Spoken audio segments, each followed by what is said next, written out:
You know, and even if you were to have like a prompt of 10 different things, right? Like say if you had one prompt of like, oh, like here's 10 different personality traits, here's 10 different superpowers, here's 10 different drawbacks. I like coming up with random list of powers and then just see what I come up with. Imagine rolling just those things every single time. It's always going to vary. You know, the possibility of that happening is again like a 1 in 10 chance, but it's like it shows that there's always something else cool right around the corner that we can come up with, because there's no end to the prompts. There's no end to what we can roll up.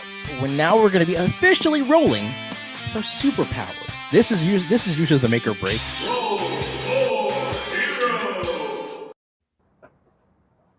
Ayo, and hello everybody. It is finally the wondrous Whacked Out Wednesday. I am excited for today, as per usual.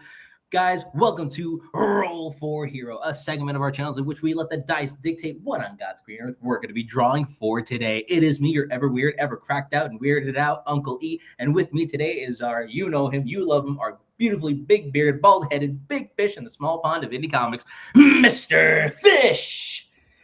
What is up, man? I'm glad to be back. And yes, y'all are absolutely right in the comments. This was supposed to be the third episode. I messed it up for some reason. I think I fixed it. We will see if it actually takes. But I edited it in the thing. Hopefully it changed it. I done goofed last episode. So I think it's only fair that you get like your tiny little one little snafu, not the end of the world. No. You have more experience, so you're given more grace. For me, I swear I thought I had the whole thing down, and I screwed up so hard. Oh man, that's a little thing. I bet you Kyron's done the same thing a bunch of times on his show. I just wish I could have been backstage watching you just go hard at it, because I know you were going hard at the intro. Oh, 100%. That was the sad that cracks part me about up. it. I played the intro. I was super excited about it. It was the whole nine. It was the shebang. It was a meal and a bag of chips and then some. And I was like, come on. And then I just started the stream being like, I'm a dummy. Best way to start a stream, by the way. Here I was being an Uncle Lee apologist in the comments saying, well, you know, I bet you TS was a minute late. TS was like, oh no, I was there. He was right on time.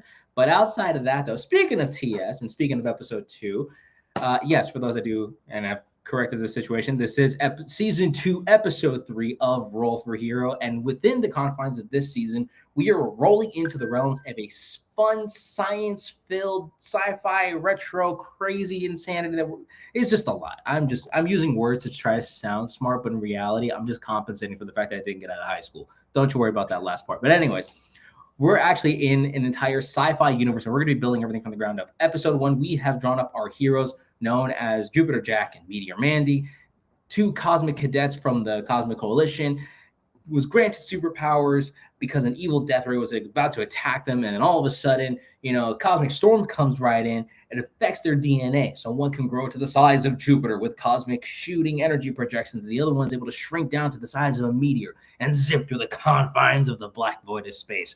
And of course, now we get to show off what we ended up doing in episode 2 of season 2, the golden episode of like 1 carry. It was that bad. So let's actually pull up what we ended up creating that day right over here. Those came out really cool. I was listening in the car on the ride home, and I remember thinking through, it's like, man, as soon as I get home, I'm drawing out my version because I had it all figured out what I was going to do. And yeah, I forgot all about that once we finally got home and got unpacked. But I mean, listen, once you visit the grandbabies, you know, they tucker you out, and then you just have a long drive, and you got to try to stay hyper-focused and aware on the road. It takes a lot of energy and whatnot, and we can't discredit such situations. But speaking of, here's what we ended up rolling for those that want to get more context as to what we ended up rolling up. So it turns out for episode 2, we didn't decide to roll any super powered or any other kind of cracked out character with powers or abilities, because this time I actually brought up an entire series of lists solely meant for like just creating an alien in general. So you get to create an entire alien from the different amount of limbs, what their eyes are like, to the eye shape, you know, body shape, head shape, so on and so forth. So here's what we ended up rolling. We rolled an alien with 7 tentacles that had a humanoid body shape, that had 6 eyes on flexible stalks. They happen to have scaled skins patterned with spots or stripes. Again, they had a humanoid head shape as well, with a sonic emitter, a method of conversing using a sonic emitter. And they had electromagnetic or electric organs. This is like some more fun internal stuff. So if we ever draw this character bleeding out or whatever, we get to see how that all looks out.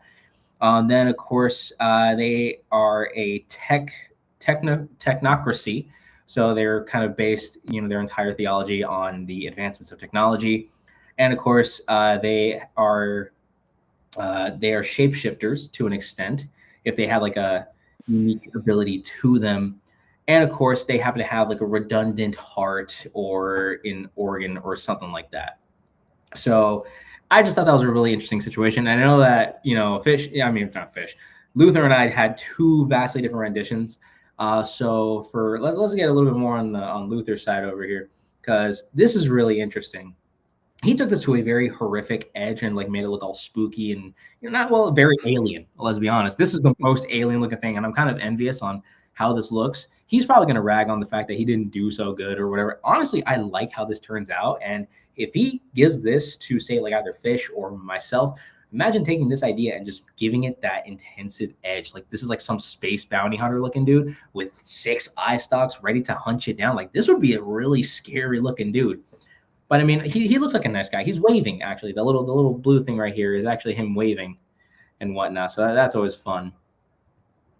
So that's what Luther ended up drawing. And then as for myself, I mentioned a webcomic that I was reading for a while on Webtoons called The Runners.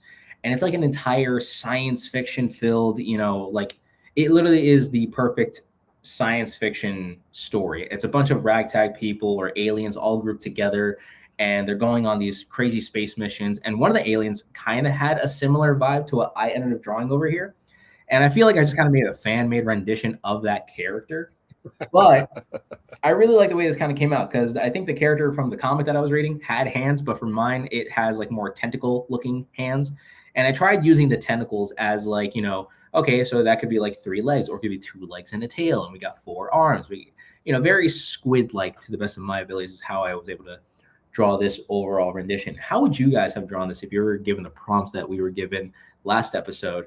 Let me know if you ever decide to go back and watch that very terrifically terrible second episode of Roll for Hero that I had the... Oh, y'all did a great job. Y'all did a great job. I will admit, the other half of the stream was totally fantastic, but I will admit the beginning part was just, hey, you got to start somewhere, though. But outside of that... Oh, that's a good idea. 6-eyed Assassin. That's a good name. Yeah. We came up with like a series of other names. I believe the name that I had for this character is called, well, a friend of mine, I think someone from the comments ended up saying Miss Dobby, but she goes by a myriad of other names, because it's like, oh, Miss Dobby's one that's like the proper, the polite, or the super buddy kind of thing. And then there's actually one where it's like, you don't ever call her by that name. If you do, you're dead, kind of a thing. So, but yeah, so this is what we ended up drawing. A lot of the awesome suggestions from the comments really to kind of make this a really awesome and a really unique kind of a character. So this was a blast. But now that we kind of showed off the character, let's actually get on to our little theme for today. So as I was stating before, we have basically created an entire science fiction universe. We are now solely stuck into one universe for now. We're just building everything up. So episode 1, we created our superheroes. Episode 2, we basically created like a space alien bounty hunter of sorts in the form of what I ended up showing you here. And today, we're going to be creating the villain and the henchman. Usually we try not to be so like, organized, but given the fact that we're trying to stay consistent and creating a whole little universe out of this, we might as well try to make something out of it. So today, was it Miss Dobby is the scary assassin? Yes, it can be scary depending on who you're asking. It's like you ticked off the wrong person. But for today's video, we're going to be kind of structuring just a little bit. So we're going to roll up a superpower, supervillain. We're going to roll up everything, and we're going to create a supervillain and the henchman for said villain. So that way we know who ended up giving Jupiter Jack and Meteor Mandy their powers. So Mr. Fish, I personally believe it is time for us to... Perfect. There we go.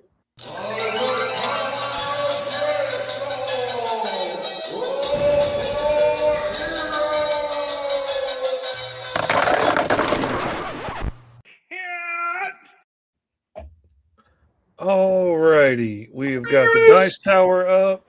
We have got the cards up for the origins. I guess I'm going to leave this one big for now so everybody else can see it to follow along. At least everybody who's not driving or whatever in the comments. So our origin, we already know the setting that we're in. We're in the sci-fi world, so we don't have to do that one again. But obviously, if you're following along and you want to roll for yourself, make sure to take a good gander what we got over here on this list, so that way you can roll one up for yourself. All you need are just 2 classic, dice from any board game or any, set that you kind of got at the house. I mean, if you got Monopoly dice, just grab those and use it to the best of your abilities. Roll up some fun ideas, and let's get to it. So this is number 1. This is Origins. So if anyone rolled it, knock yourself out. Let's see what we can do here. We got an 8. Which is years of training. Okay, so a villain with years of training. Studied and spent their life training to be who they are. I like that one.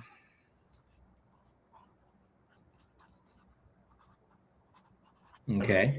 So we got a villain with years of training. That's already as scary as it is. So imagine this dude has to go up against 2 rookie kind of heroes that are just rummaging their way. Power types do we get here? 7. Ooh, 2 major and 2 minor. Man. 2 major. Okay, that sounds pretty solid. Oh, this dude's gonna be overpowered for sure.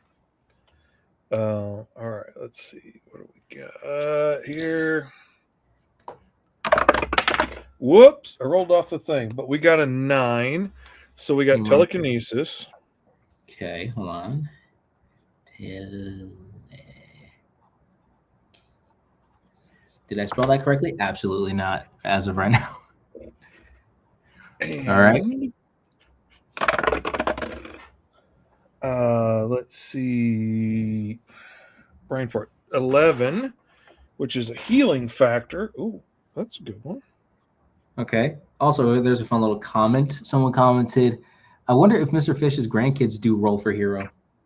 Not yet, but they will when they get a little bit older. My oldest is 5, so he's still a little young to... And he ain't got the attention span God gave a gnat. So he needs to focus a little bit more. The 4-year-old has a better attention span than the 5-year-old does. So just to make sure that I got everything right here. So we have years of training, 2 major, 2 minor. We have telekinesis and healing factor, correct? Yep. And now we just rolled a number 8 for size change. Again with the size changing. Well, but that plays really well into the guy that created Meteor Mandy and Jupiter Jack. So this is true. That plays really. I don't think that could have been better for this character. Also, I did send you the updated one, so it doesn't say side change anymore. It says size change. Oh, okay. I haven't seen that yet, so I'll be sure to. I'll go back and I'll update all of these images again. And we need to make up some new powers too. We need to sit down and do that. Yeah, we do. Honestly, hey, this would probably be now for the time for y'all to start, because I know we've been shooting, telling y'all to shoot some powers at us. Please shoot abilities at us. Like, give us some very unique concepts for what we can put onto these lists, because we kind of been using the same lists in season 1 or partially within season 1. But anyways, what did you roll for this one? So we have size changing and senses, number 5. Ooh. And now, optional power modifier. Oh, I really just want to pick one, but then that takes away the roll for hero aspect. Now, hold on. How about this? Oh, no. I've already rolled now. TS said it right. Like, it's roll for hero. It's not pick for hero. Nah, so. That's true. Well, then again, for all we know, we're probably going to draw something so cracked out and crazy. We're going to be surprised by our own metrics. Again, the show has done nothing but surprise me at every twist and turn. So what is it? Okay, what is our modifier? Weakness to a particular item. Okay. is the same weakness that Meteor Mandy and Jupiter Jack had. So again, that could play really interesting together And because then I maybe we absolutely can. forgot about that aspect when I was creating Meteor Mandy and didn't really incorporate that part. All right, now we Motivation. have motivation. Now we're going to take this motivation and we're just going to amp it up to evil. These are the same Yeah, motivations that can because be used for. even like selfless for the greater good, like in a lot of ways, Doctor Doom would fit in that one. He Oh, 100%. believes the greater good of the world is him taking over the world and controlling it, and everybody will be better off. So, it can absolutely play for villains just as easily. Dude, come on. Why you gotta keep staying in there? Would you want me to roll one from here? No, I got it. It just stayed in the doorway there. 7. An adventure seeker. Okay. An adventure seeker. Wait a minute. Wasn't that okay? I feel like we're weirdly rolling up a similar concept here. We're getting very, very, very close, which is kind of beautiful when you think about it in a weird way that it is coming up so close to Jupiter Jack and Meteor Mandy's role because that, makes sense in so many ways that they would be similar. Yeah, they got Adventure Seeker too. They got a lot of the same things. Well, let me see, because I happen to have the same list over here. So the villain gave us Yeah. two that size projection. Say try. So the difference being is that in this situation, Jupiter Jack and Meteor Mandy were only given 2 powers. Mm-hmm. So And he's got more. he's got more. So that makes this very, very interesting because he has a healing factor and he's a telekinetic. So that I already love that, Dragon Gaming. That's beautiful. Like just being the master of the powers that they're learning and be like, sloppy, you're wasting your potential. Too predictable. That was too easy to dodge, I saw that okay. coming a mile away. I would have done that too as a child as he brushes away their It's like, attacks. my I love first. that. Like, oh, you shrunk down to the size of a meteor. Like I haven't done that before. I think you Earthlings See, love and what is it? I'm with Sniper Baseball. Panda. I'm almost thinking like Sinestro and Hal Jordan. Like I'm thinking like, maybe Ooh. this dude was part of the Corps and broke off. Maybe he, was a He was teacher part at of one the point Cosmic that they Coalition. respected and went rogue is what I'm thinking. Something along that line. So Seeks the all right, final let me see. challenge, like battle. Oh, that's a good one. Our shepherd. The villain is an adventure seeker seeking the final battle, like the thrill of a kill. Ooh. Trying to oh my god. That's why he hits him with the size changing ray. Like he wants somebody that can compete with him that can actually put up a fight and that's beautiful. Oh. Okay, sorry, I'm excited. I'm excited. I'm excited. Oh, guys, you have no idea how hyped up I am right now because of like there are some thoughts and opinions roaming around this dome right over here. All right. Oh, would you look at that? Perfect. Oh yeah, that worked out great. Oh, fantabulous. We love it here. Okay. Oh, okay. Okay. So years of training. So we weren't necessarily given the fact that if this was an alien or a human. We could go the Sinestro route and make him a human-looking alien. Probably give I'm him thinking some. he definitely needs to be alien for 100%. sure. And Now, I'm thinking probably fairly alien because, heightened senses and whatnot. now I could do something interesting. Hey, what's all that about? I don't know. Where are you going? Where are you going? Whoa, hey, Whoa. Now we could, for the good old kicks and giggles of it all, we could use my alien lists here. Let's see what you get. Like I have the all this. Let me do the pages just real quick. Perfect. So here's what I got going on over here. So this is the list. This is the list that we ended up using in episode 2, last episode, of like getting to come up with potential physical features of said alien. If you want to go the more alienistic route. I definitely want to go more alien. As y'all were rolling things up last time, I was like, oh, that's a lot of options to put into one character. It is, but it is the challenge. Now, yeah. Let me see. Let's start off with the body shape for this one. We're gonna do a little bit more rolling here, but let's do roll for the body. Let me. How about this? I'll take one, and then let's do like 5 attributes, or let's do 6. Right. I'll do 3. You do 3. And we'll go from there. Right. So I'm gonna do roll number 1. All right. The body is going to be insectoid.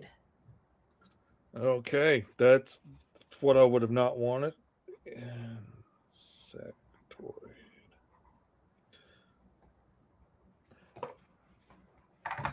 Okay, right. Okay. That makes it nice and difficult. Thanks a lot.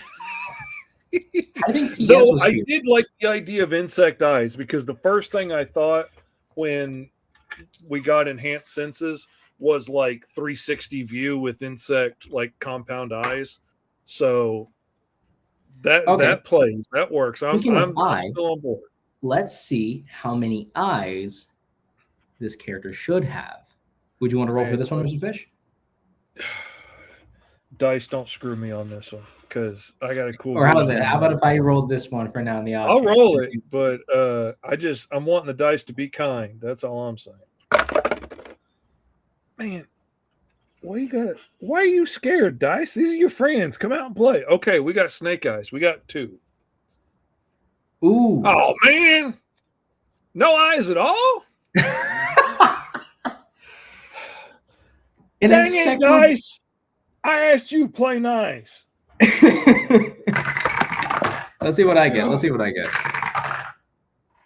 I got 9. 8 plus. So it's like small eyes. And then roll 1d6. Okay, I'm going no eyes. I'm saying 0 eyes. I would have done 10 eyes if that was the case. All right. Oh, man. I'm gonna suffer along with you. We're gonna do this together. I'm loving that, Dragon Gaming. That is beautiful. Like, come on, make me feel something, anything. Oh, I love that. That's beautiful. And blind can be just as interesting, because I mean, I've spent a good part of my adult life not being able to see, and it comes with its own interesting stuff. So I'm not knocking it. Okay, well, eye shape doesn't matter anymore. Yeah. Well, external by eye shape, they also have like a few other ones. They have geometric or I don't even know how to say that one correctly. There's solid colored eyes with no pupil. There's horizontal slits, but then again, we have no eye, so you're right on that one. So we have skin/external texture, so how they're gonna like physically and actually look. All right, we have 7 scaled skin, baseline alien texture, so like a scaly skin. The scaled insect.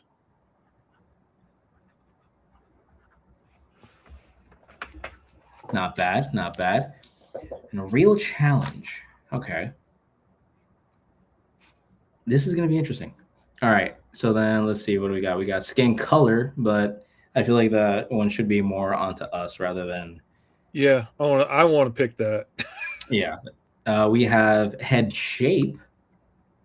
So then that way we can see where the no eyes are going to be on. All right, this is going to be my final roll. So the last 2 are going to be on you.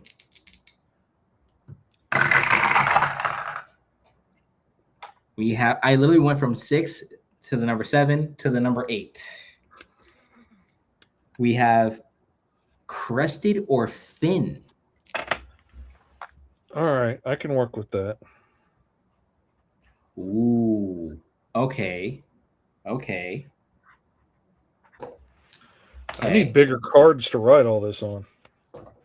Well, then again, we were doing. Trust me, I'm skimming through all the rest of all these little details. I'm gonna refine this alien thing here at some point, because I was just kind of looking through whatever. Ooh, like a mantis. We got like a centipede, or maybe the villain sees with echolocation. Mm-hmm. All Not right. bad. So All right. okay, we got head shape. What All are we right. And then doing we now? have mouth. All right. You know what? I don't trust you guys anymore. I'm getting new dice. All right, we got 6. What is 6? A human-like mouth. Okay. All right. Doesn't seem to fit, but we can do that. Human mouth. Could have some huge scales on the face to make others think he has eyes, but his mouth conveys all the expression. All right, and then what are we going to do after that? Are we doing We have special biological traits, and then we also have cultural traits, the ability theme, and then we have like an alien quirk. didn't you have limbs in there? I did. Where's that one? Number of limbs, yes. All right, let's do that one for the All last right. one. 'Cause, I mean, we are doing an insectoid creature. It's more like So, how many of them limbs? Because I mean, you got a spider which has 8. You got bugs and beetles with 6. So let's give it a shot. You're the one to do the final roll here. oh, come on, man. Just run inside the doorway. What is 5? 4 limbs, 4 standard. limbs, standard Oh. humanoid or All right, quadruped. well, I'll take it. I'll take it with everything, with the rest of the potato/fruit salad we got to deal with. I will take 4 limbs and a humanoid mouth. I will take that. Okay, and I also feel like since now we know that it has like a humanoid-ish figure to an extent, well, Mhm. kind of. So it's an insectoid-like being with no eyes, has scaled skin, has either a crested or a finned, headpiece, or like their head shape has that, and then they have like a human-like mouth. They have 4 limbs. So this is going to be very, very interesting.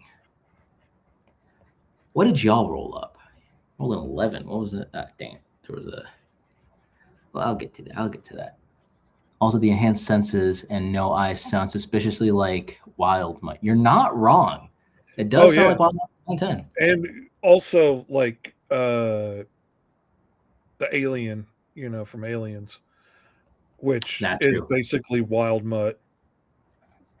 That's true, because don't the xenomorphs happen to have like eyes within their like weird dome-like skull? Like if you had an X-ray of it, or like if you see through it, you can see like a human-like skull. Or is that when they pop out of specifically humans?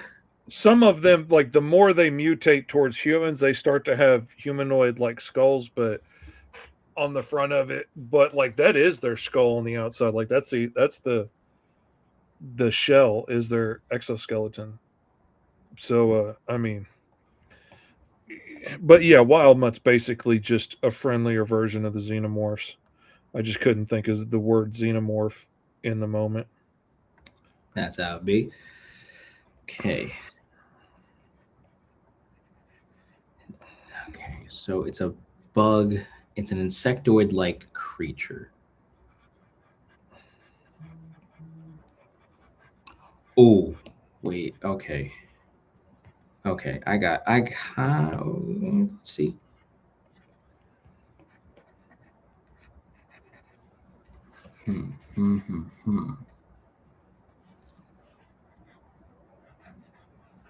Crested or finned?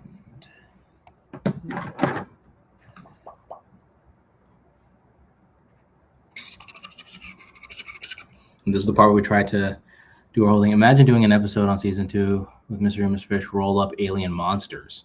Oh, that'll be an episode.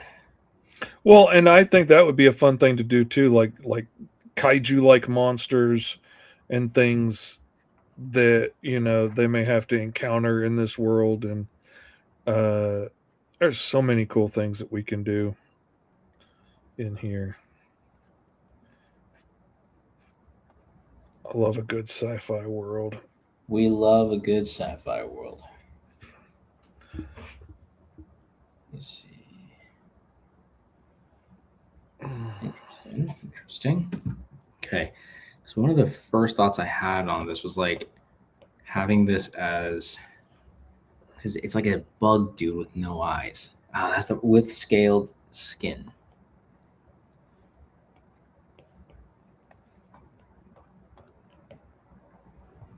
That's the thing. He's a reptilian, insectoid, humanoid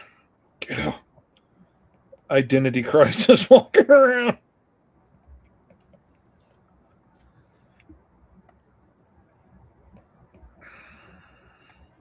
Flip the script. Oh, I can see Okay. that.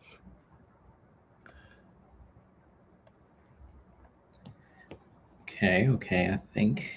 I'm thinking.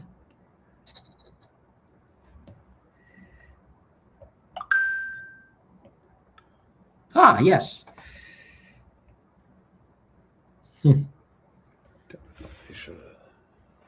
Okay, wait. I got a cool idea for this. So maybe like the skin, or like his scaly skin, can also play an effect. Like I'm trying to combine the idea of a scale plus, like antennas to play into the bug-like nature of this Well, don't concept. forget he's also got to have like a crest, so Or a fin. or a fin, like something like that.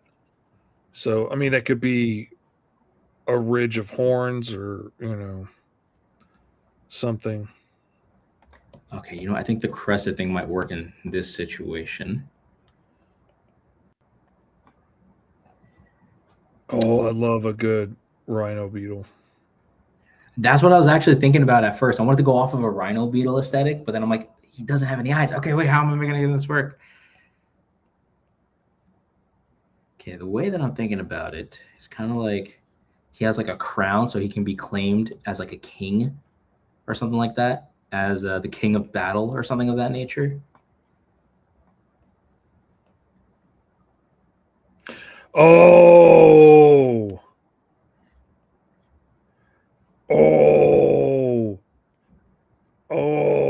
son. Father? Oh, son, I'm fixing it. Oh, son. For I am the king of battle. Those who enter into my domain must fight me if they want to comply. I feel like that's what his voice would be. Yes. Jupiter Jack, Meteor Mandy, the cosmic cadets from the Cosmic Coalition. Last I checked, they were nothing more than fools. Tell me that does not go hard as a villain concept. Oh, yeah.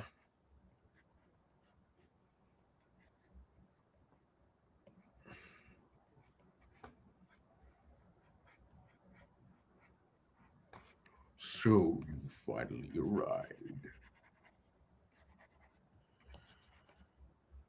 Cosmic Cadets. I remember when I was one of those. The training days were very vigorous, I shall admit.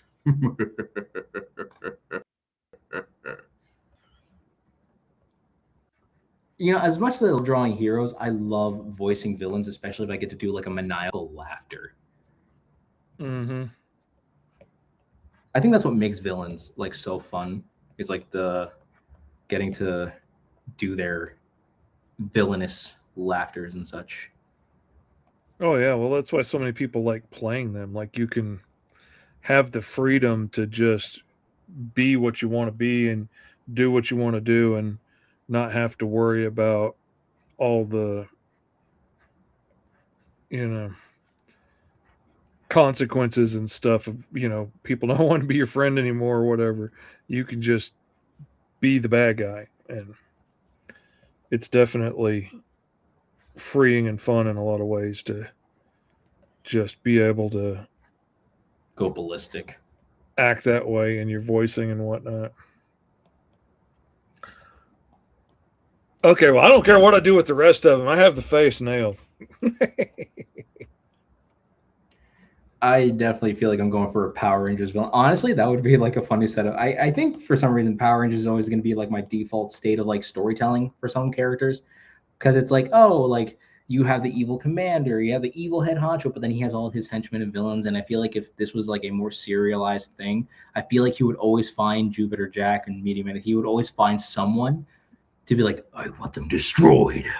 You, Space Bounty Hunter, I will pay you handsomely if you can take down the Cosmic Duo. And then it's like and then that could be like another fun villain concept. It's like, oh yes, of course they are, sire. Good. Once they're out of the way, the rest of the cosmos is mine for the taking.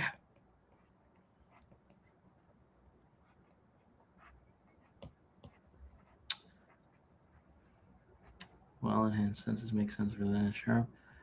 Okay, I'm finally getting to roll my stuff and I see what I get. That's why everyone loves to play the Joker. Yeah. Oh, Harley. Oh, baby, I tell you, Batsy's gonna be all over the place when he sees what I done with his Robin. Maybe these villains had a condition that caused them to be born with no eyes, or they lost their eyes during their adventure seeking. Ooh! That's a dangerous one. That's a dangerous one. In a sense, the villain confronts them and says, in a way, I am your father. You know what? In this case, yeah, this villain would be like the reason why he's the father of their powers. He's like, had it not been for me, there, Cosmic Cadets, he's like, if it wasn't for me, you would not even be here. I decided to pass on my powers to those that I thought would seek the ultimate thrill. Okay, we got.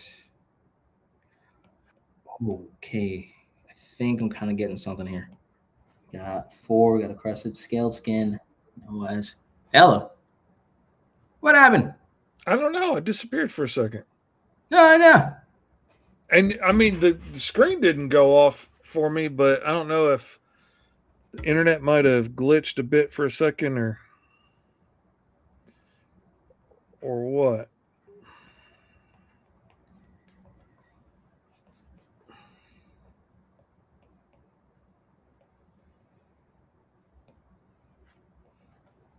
King Demon created a character like the Joker plus the Crow. That's cool. Ooh, that sounds like a very violent duo. One of my favorite characters I ever created myself. And like, I went with 100%, like, what would I do if I was in the situation? What do I find scary? What kind of, and I came up with the Scarecrow. And it's not DC's Scarecrow, but I was really proud of the character. And I guess I knew there was a DC Scarecrow, but I didn't really know much about him at the time, because at the time he was just like an occasional, like, way in the side character on like Super Friends. And he didn't have a big run in the comics right around then much. And then he started getting more runs, and then he morphed into what he became in like the animated series and stuff. And I was like, dang, man, I really loved this idea, but I've never felt like I could really use him, because it just felt like it would be like everybody would accuse me of being a ripoff when he was an original idea. I mean, scarecrows aren't a new thing, but I never got to use him. But he leads a gang of the Black Crows. And so I always thought that was clever. So wait, you can say that this was a scarecrow who has a bunch of crow knees? Yeah. You could. I wouldn't, but you could.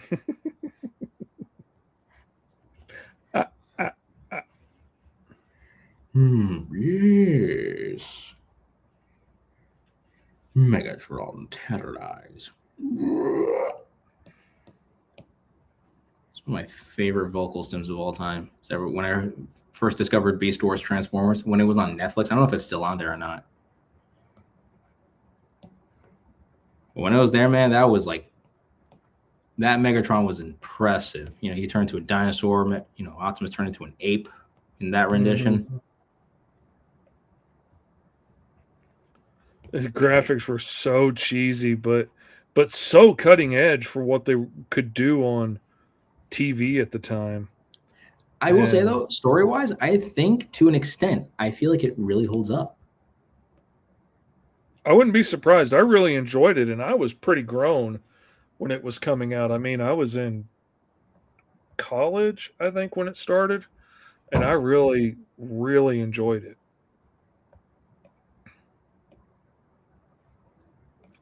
What are your thoughts on the upcoming Street Fighter movie? I didn't even know there was a Street Fighter movie in progress.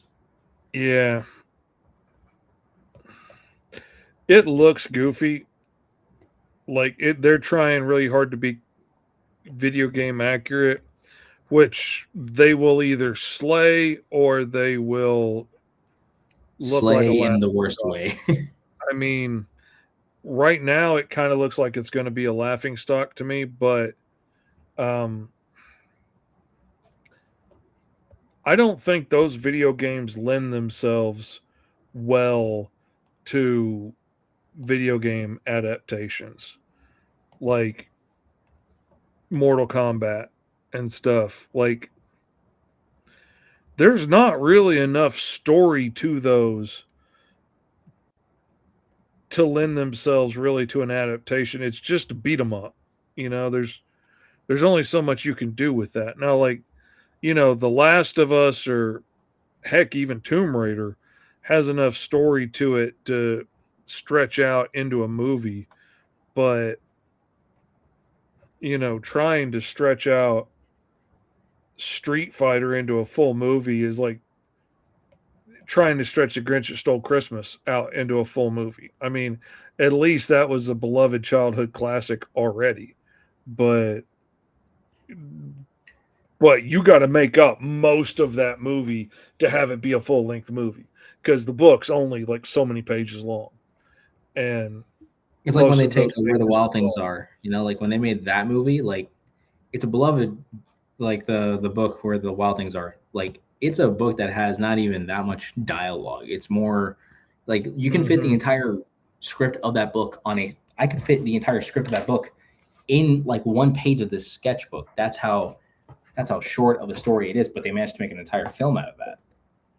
Yeah, and The Grinch is honestly the same way. Like, there's not much to it. It's pretty short story-wise. But it was iconic, and Jim Carrey literally held on to that role. Mm-hmm. But, they wrote something cool around it. And you can, but they had a lot more to work with in that than you do with Street Fighter. You had a lot more tropes that people are going to line up to see about, Christmas and this, that, and the other. There's only so much you can do about beating up foreigners around the world, which is essentially Street Fighter. It's beat up people from other countries in other countries. And it ain't that deep. I loved it. I played the fool out of it. But it's not a terribly deep, thought-provoking game like some of our modern games have much better story and are much easier to translate. Even like Five Nights at Freddy's, it's easier to translate into a movie than like Pac-Man is. Now, see, if you want to adapt Pac-Man, go to Disney, because they made a whole TV show out of that.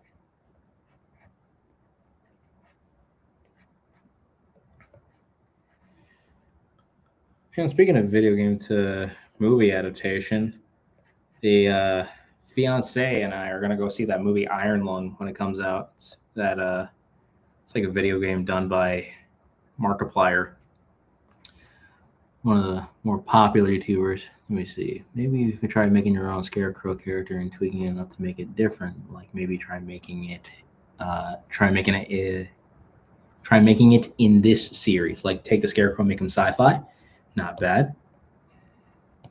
Oh yeah, my Scarecrow was a completely different character. He was a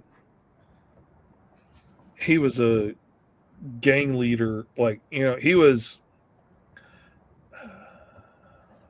kind of like a cross between the Kingpin and Joker, I guess, like Heath Ledger's Joker. Like, he more just wanted to watch the world burn. He more wanted to sow chaos into the world, and he would steal stuff from people just to burn it, and just to cause chaos. He wanted to overthrow things and be the scariest person in the world. He didn't care about being the richest. But in that, he's amassed like an army of disenchanted youth that, want to follow along and burn it down alongside him. I don't know.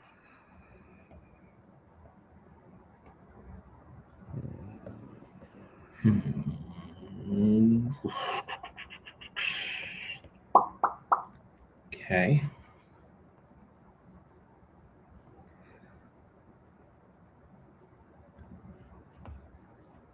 I don't know what would happen if I actually gave. I don't know about the.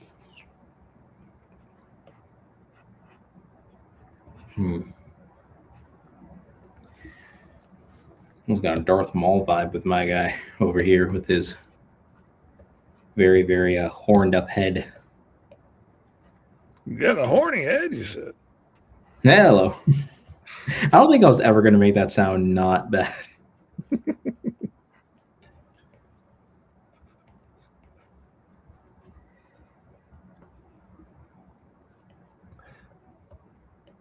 Yeah, a bit. I went heavy with the frills because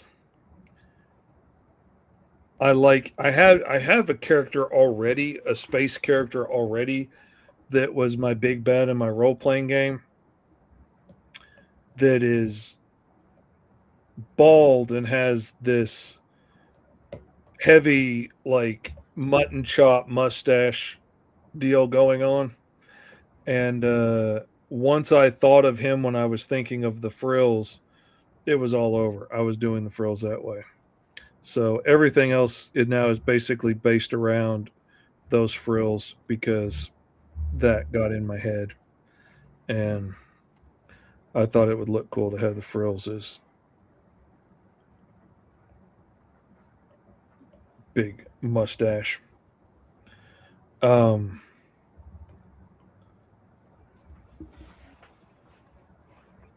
But also I've got him dressed because my thinking with this guy is like, if he was a part of the Space Cadets or whatever they're called, whatever they were, the Meteor Mandy and Jupiter Jack. I would call them Cosmic Cadets for the, well, I feel like calling it the Galactic Cadets for the Cosmic Coalition. I feel like that would be a fun way to say it. But they, being part of that, I don't think like he would be a like walk around naked guy, Yeah. Like I think he would be like a wear a uniform. And if he was a leader and a teacher and stuff there, I'm seeing him more as like in a like military sergeant's type garb. So I'm trying to mix in the look of like a heavy military type coat and some bits of armor, and try and keep an imposing looking shape to him. Though I have to wonder if the shape couldn't be a little more imposing. He's a little bit boxy. I'm kind of wondering if I couldn't push those shoulders further. Let me duplicate this so I don't lose that one. I don't want to go changing things and then find out I liked it better the way it was.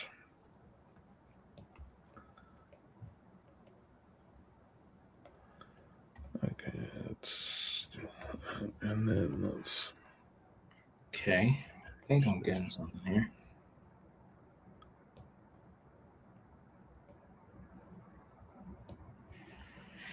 Trying to see if I can try to incorporate. Him being like a former thing. I like the idea of that too, like him being a former cosmic cadet or a cosmic guardian, if you will. Mhm. And then him working for the Cosmic Coalition, or he used to work for the Cosmic Coalition. Now he does his own thing. This could bring, like, weirdly enough, evil Emperor Zurg vibes. Yeah. The evil Emperor Zurg, sworn enemy of the Galactic Alliance.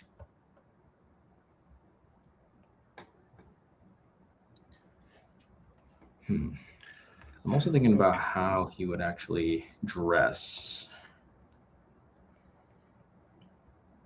And I feel like he would also be a bit showboaty about him being a very intensive warrior. Maybe he was hit with the same level of cosmic entity, or like whatever cosmic entity hit him. Because this is obviously, well, it's years of training. So for him, he had to train to obtain these powers. So he had to be somewhere in particular to apprehend these abilities for telekinesis and his healing factor. So some of these things I think some of this stuff could be biological. Some of this stuff could be relatively inherent to his species. You know, like telekinesis could be a natural thing to his species, but he's trained his to an expert level. Or, you know, like his healing factor could be a normal thing that he has. Size changing could be a normal thing that his species has, maybe, and he's trained it. Or it could be like, you know, a green llama thing where he's, you know, put in years of training to learn mystical skills from other species that, you know, others of his species don't inherently have, you know. So then obviously he has this. So, but then what got him started? So he's an adventure seeker for sure. And he's ultimately, at least from how I'm interpreting it, he is seeking the ultimate thrill of a kill, right? He is this brutal warrior, you know, and desires conquest and, you know, destruction to an extent. So what led him onto this path? You know, the fact that like maybe the Cosmic Coalition didn't allow him his, you know, preferred methods of teaching, or maybe it could be the fact that, you know, he doesn't believe in the cause of the Cosmic Coalition because maybe their way is going one way, but then his way is being the more effective route or something like that. And therefore he something like that. Like I'm thinking for mine at least, like he went into this wanting to be strong enough to be able to protect his world, wanting to, you know, learn to be the strongest to fight, you know, to be able to defend his world and keep anybody from getting hurt. And, you know, he went into it with the best of intentions, but he went into it, you know, with the thought of, I'm going to become the best fighter. And as he trained and beat the next guy ahead of him and trained and beat the next guy ahead of him, he realized there's no more challenge in this. And they're not strong enough. The Cosmic Coalition isn't strong enough to defend from what evil may come. And there's always going to be somebody bigger or scarier out there. So he's constantly in this training cycle trying to find the next challenge that's going to push him high enough and strong enough that he'll be the biggest and the baddest. And now he's even inventing problems for himself to fight against, to, you know, challenge himself. Like, kind of like almost like a cross between a mad general and like a wrestler who's like, you know, always looking for that biggest challenge, always looking, you know, wants to be the big man in the ring, but nobody's really giving him something that, you know, nobody's really giving him a big enough challenge. Okay, and then this leads on to another idea. So again, like the idea was that he would be the villain that somehow manages to give powers to Jupiter Jack and Meteor Mandy. So then how would he have, you know, transferred his abilities on over to them? Do you think it could have been from some special alien technique that would actually, you know, somehow managed to transfer energy on over, but it turns out due to a potential cosmic event happening, that telekinetic energy may have affected Jack and Mandy, turning them into what they are. See, these are real. I mean, like I was thinking originally with Mandy, I was thinking like she already had some energy expulsion powers, which is what like got her boosted up a rank in, the Cosmic Cadets anyway, and got her out here, and her trying to like fight off the energy ray that was hitting her is what combined to help her survive and give her the shrinking powers instead of like shrinking her into oblivion, was my original thought. Now that we've created this guy, I'm wondering if like he wasn't trying to transfer or even perhaps like curse one of these guys with a version of his powers just so he has somebody worth fighting against, and maybe one of them jumped in the way to block it or something, so like they got half the powers, like like Jack can grow and Mandy can shrink, whereas he could do both. And so he didn't really get what he wanted, but is my thought right now. But that could change because it's all fun and games until it finally gets put down on the page. So, we can keep bumping and twisting and moving and rearranging, redrawing. This is true. And I finally got to a head shape I think I really like. It's like this weird pine cone looking head, but it shows off the scales, but also the horned element of his face. Getting to kind of show off like that brutal looking element. Like it shows that he's a really brutal looking kind of guy. You know what? See maybe if I could shrink that, maybe grow that out a little bit. Okay. And then I can also see this being like more or less his nostrils over here, and then like his supposed eyes would be over here. But since he doesn't have any, this could kind of play into the actual threat of it all.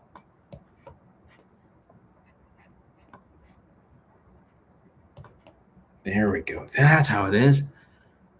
Imagine either of these guys hired Miss Dobby. Oh, so okay. Because then what we displayed in episode 2, that like the character that we drew was like a bounty hunter that they would have to regrettably go to sometimes. But, the character happened to just be some variation of a, do we really have to? And it's like, listen, if we're going to get any intel on this guy in particular, we have to. But also this person could equally work for this said villain.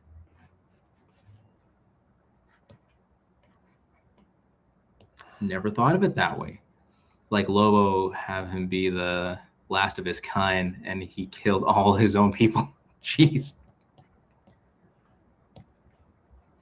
I definitely feel like that would be something my design of this character would do. Maybe like he sought out, the thrill of it all at some point and is like, I am going to seek a challenge, fighting off his planet's warriors, only then to receive nothing in return in terms of like, you are weak. I thought I would have gotten a challenge out of you.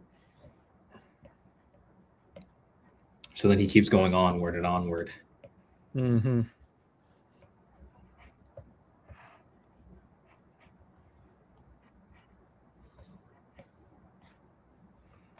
There we go.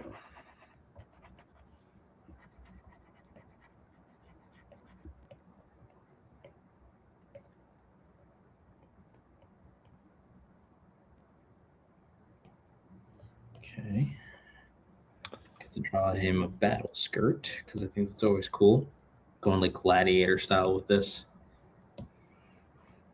Probably the reason why he even has that thrill-seeking side. That probably plays into it at least a little bit in my situation here, or like in my rendition of this design.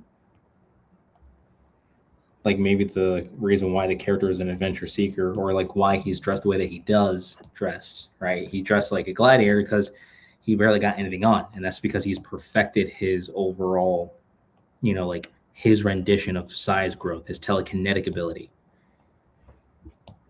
So he, it's the closest thing he gets to fight with, nothing on, if you will. But just to be ceremonial, he's like, I will fight you, but out of pity. See, that's what I like about thinking through the powers and, how would it work? Will his clothes change size with him? What about him is changing size? Like, is he actually growing on more mass? Is he somehow enlarging the size of his particles? Like, is it a field around him that enlarges everything that he's wearing?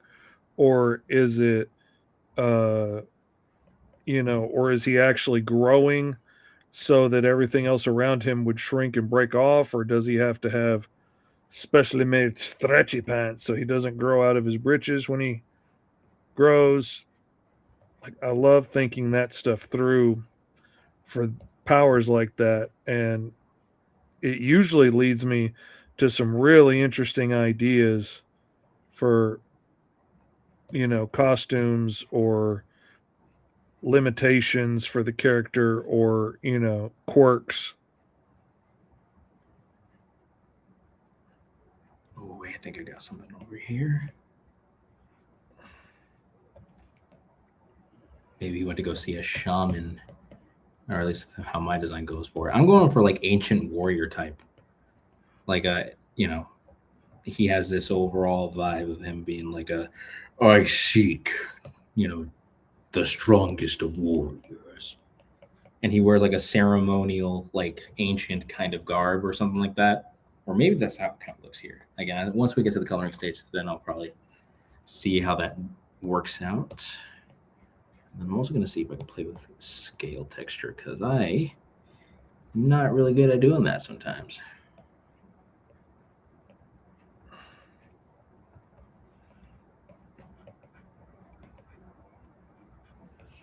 There we go. There we go. We got something going on over here.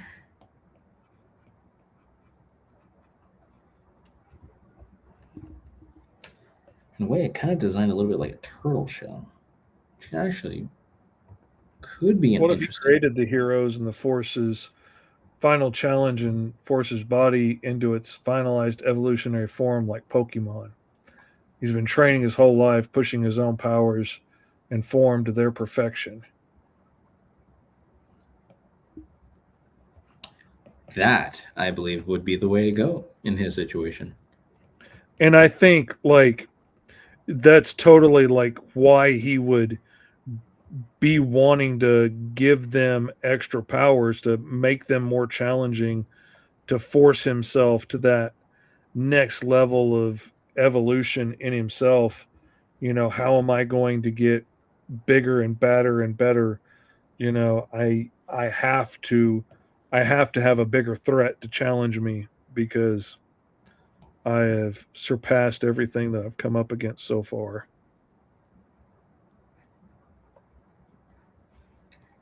And if I'm to be the strongest, then who is going to face me, kind of, or something like that.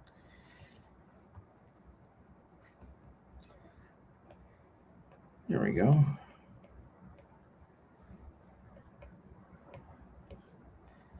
That's something.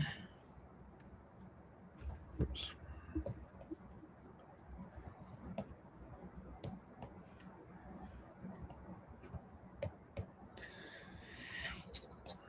Okay. And then we're going to draw his reptilian-like legs.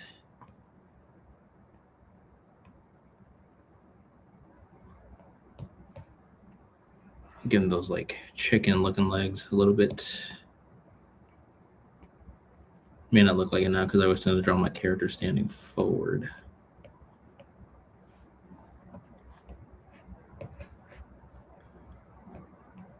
Dragon Gaming has a backstory idea. He was a cosmic cadet on his home world with cosmic rays threatening it. And when he called for the coalition for backup, it never came. And he gained superpowers and survived the onslaught of cosmic rays. That would give somebody a grudge.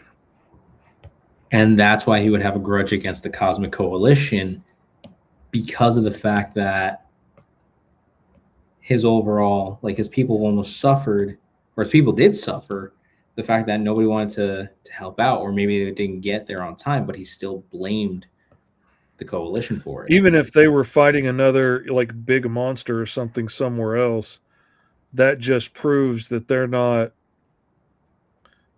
strong enough to handle whatever threat may come. You know, if they were really powerful, if they were real warriors, they could have taken out that, space Godzilla in 2 seconds. But they were weak and they were unwilling to make the choices that needed to be made, and they were unwilling to kill and whatnot. Or maybe it could have just been the fact that his planet was due to was a highly political type of a planet, and maybe it was hard for the coalition to partake in trying to save them. But it's like it's like if they save them, they're going to have problems politically speaking. Like again, intergalactic space politics, like we can't mess with these said aliens, or else XYZ ZYX is going to happen because they happen to have this type of material for the trading company, and if we interfere as part of their political reasons, they're going to cut off funding for XYZ or whatever. So it could be that kind of a situation. And the pride of his people, he doesn't really believe that his people did no wrong, and yet they still suffer the consequences. These are some awesome suggestions. He's pushing himself to become a god, and through the course of them being rookies, he's going to send them challenges and henchmen, hoping that they beat them. That way, they eventually get to him. Okay. See, I like that idea. I like that idea a lot. Like he's been challenging them all this time, putting them up against more and more dangerous things to see if they were even worth his time to try and, empower them to be his next training partner, his next exercise in evolution.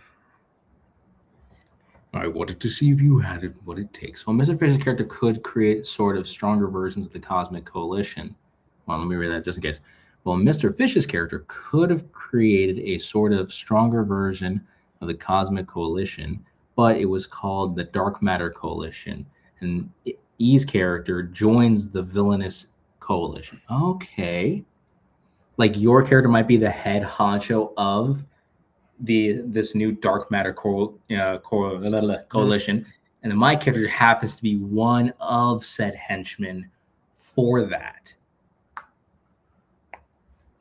So then that way it's like, because my character looks like he's really going for a thrill of a kill type situation. Yours looks like he could go for godhood.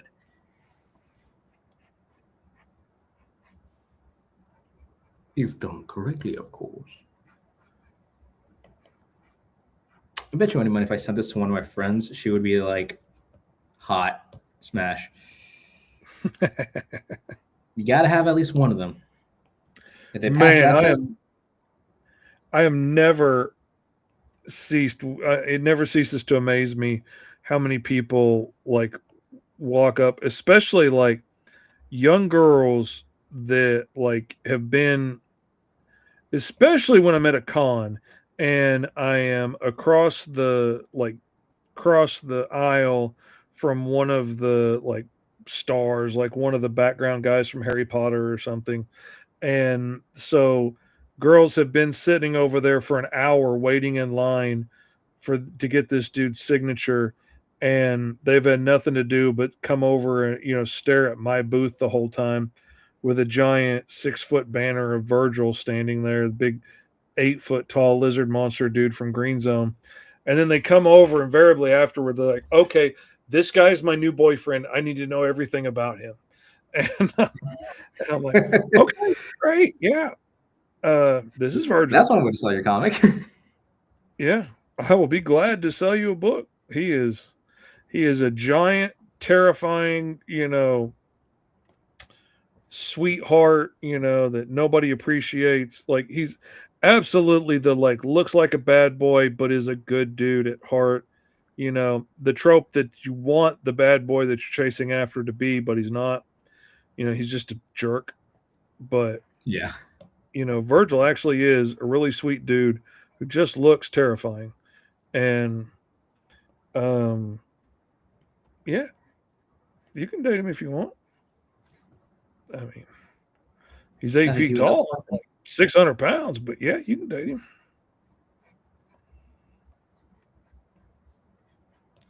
Actually, that does kind of make it funnier. All right. That does make it very interesting because my fiance has been playing Dispatch. Oh, yeah? Oh, yeah. How is she it? just started playing it, but if there's one character she's going to want to keep, because at some point in the game, you can kind of like cut one of the characters out of the team. And one of those characters is played by another YouTuber by the name of Moist Critical, and that's Sonar. Sonar's like this literal bat man. Like he has a head of a bat and the body of a dude, but he does turn into this monstrous bat form. And then, she was like, yeah, I think I want to keep Sonar. It's like, oh, it's because, your voice from Moist Critical is like that and also the bat form. And I'm like, you freak. You freaky deaky woman. I like it. All right. Not me calling my fiance a freak on live stream. We So love you're her. saying you like him furry. Or beefy. There we go. Win-win, man. Win-win. Win-win. All right. I think this would be okay. You know what? I need to see like a full image of like how your guy looks right now because I need to. Ooh, okay. I can see him going through like a phase of him going to like your character. I can definitely see what Benjamin over here is saying. Kind of like how your character goes to godhood, but then mine is like with the henchman that follows under. Like I think that would be cool. Your guy's like head honcho number one. He's the villain, and then mine is second in command.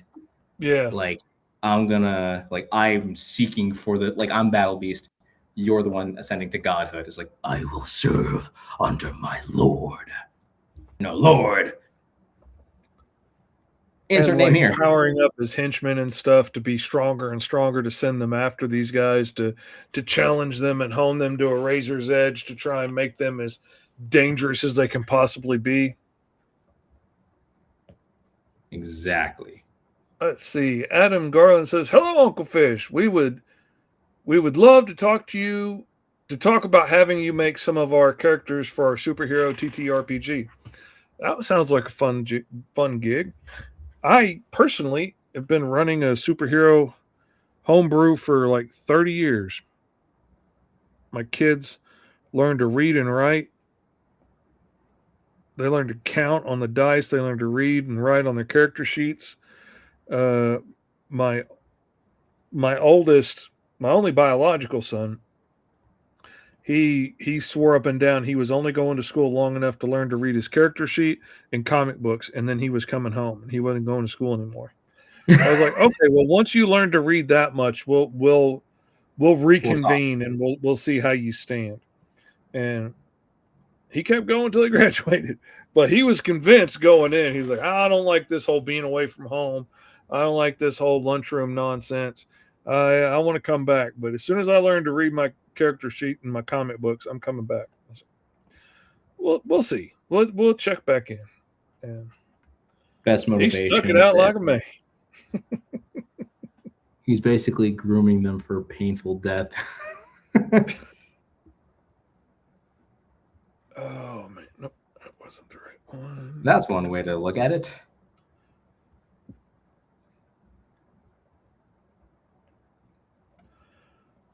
That's not exactly what I wanted, but it'll work. All right, we're making good time in here.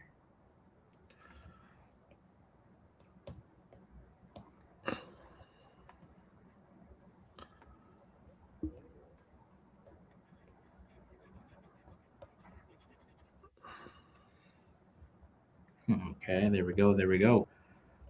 Boom. Uncle's character can be called Khazar. Khazar. Do you know who I am? I'm Khazar of the Kargangians. That's You come to czar, me. like Russian czar, like a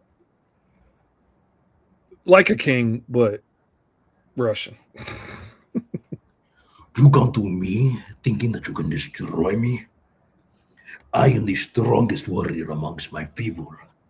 There is no way that I'm ever going to let the putrid man of flesh and bones like you surpass me. You may have the power of cosmic rays.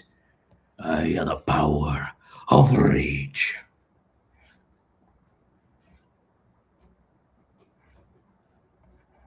And that there is Khazar.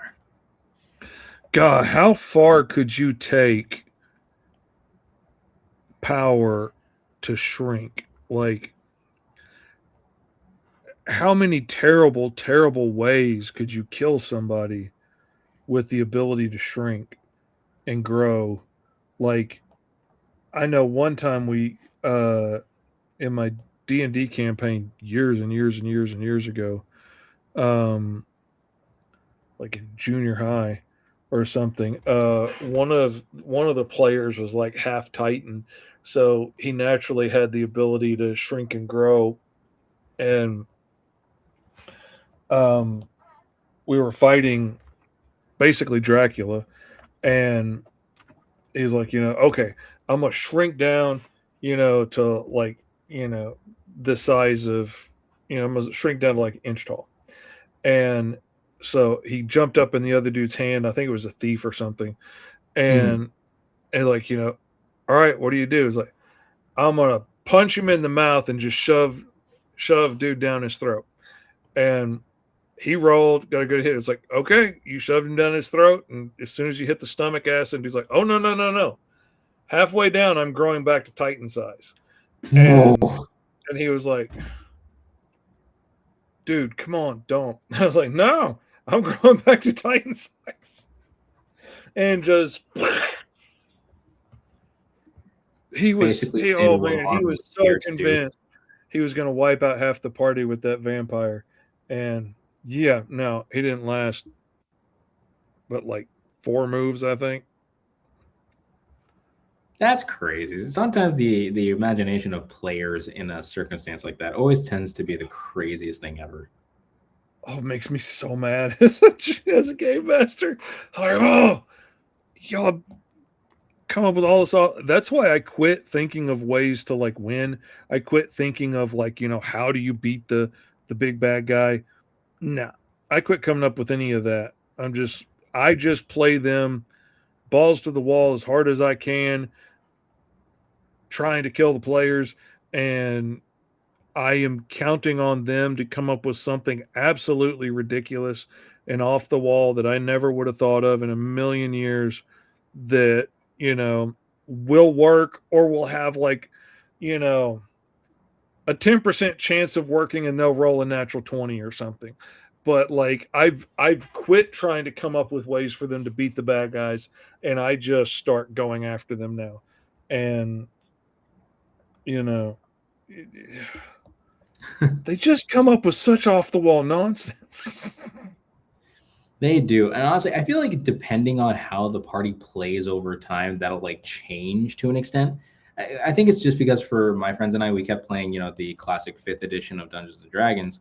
So, for us, we kind of, at first we knew nothing. So we were just going balls to the walls, just having fun. Again, Candy Pirate Adventure, my first time DMing, I have no idea what I was doing. But, as the years go by, we ended up still coming up with crazier themes and whatnot. And I don't know if it gets crazier or if it gets more, tactical. Because I think depending on how often you play one system, that's where it's like you're going to get more into the specifics of it. But like from how it sounds like, since you've been running a homebrews are always where it's going to bring out the most cracked out creativity. I even tried creating a homebrew system myself. I even have the character sheet models and everything, in the off chance I'll ever, use that. But our friends have been more or less attuned to D&D. And I mean, now some of my friends have some free time, so I mean, I gotta find a way to develop playing. Well, and it totally depends on like your player type and stuff too, because like if you have like a rules lawyer in your group, or people that just want to like power stack and get the most ridiculously overpowered characters they can by mixing the right classes and whatnot, then my game isn't for you. You're not going to have any fun in my game, because I mean, not that you can't get ridiculously overpowered, because they do all the time, but I just put you up against bigger and badder things to compensate for it. But you have to trust me in the game, because 90% of the game is just me making stuff up off the top of my head. And, I take everything into account in the situation. Like, I take who your character is, what he's done up until this point, what he's done in the game, and what we've imagined his backstory is, before this. And then when you want to try and do something new, I judge, how hard I think that task would be for your particular character to pull off. And then I give you a number to hit. You roll a 20-sided and, you try and hit it. If you have bonuses somewhere in the general vicinity that might help with that thing, then, let's add them to it, or let's talk about it. Add half the bonus or whatever. But, if you're doing something you've never tried doing before, it might be a little bit harder, but it depends on who you are. Like, if you want to run up to this wall and then run 10 feet up the wall, do a backflip off of it and land on your feet. Okay. If you're me, a fat crippled man in his 50s, that needs a cane to walk, yeah, you're going to have to roll 18 or 19, to even stand a chance of getting up the wall at all. You're going to have to get a natural 20 to do a backflip. That's a 1 in a million, and you're taking damage. I can tell you that right now. But if you're Spider-Man, then, get me a 5 or better and on a 20-sided, and you're good to go. You want to use your acrobatics bonus? Go nuts, because you're freaking Spider-Man. And it just depends on who you are and what your skills are, and, what that number comes out being. But you have to be able to trust me in that. If you're a rules lawyer that wants to just sit there and argue endlessly about, well, actually, in this appendix to this book on in this magazine and this blah blah blah, it said one time, and Gary Gygax was quoted as saying one time, this is not the game for you. You're not gonna. This is not a place to bicker over the rules for hours and hours and hours. That's not what we do.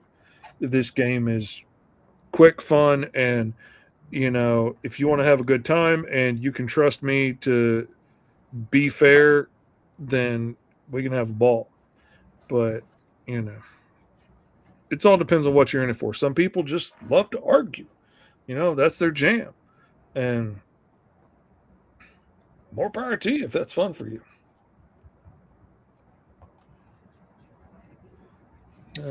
More power to you indeed. Oh, would you look at that?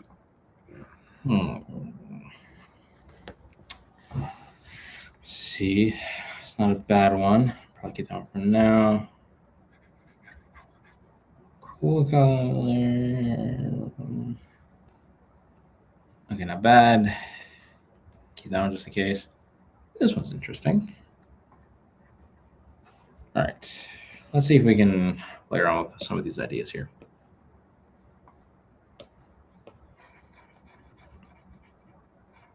Okay, import. Let's do this one. I feel like there's more merit to these colors here. What if the henchman he makes through mentally corrupting other members of the coalition? Ooh.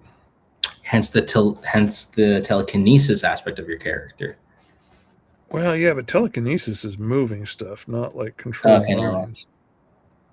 But, I could definitely see him as being charismatic enough to be able to find those that are already kind of slanting that direction.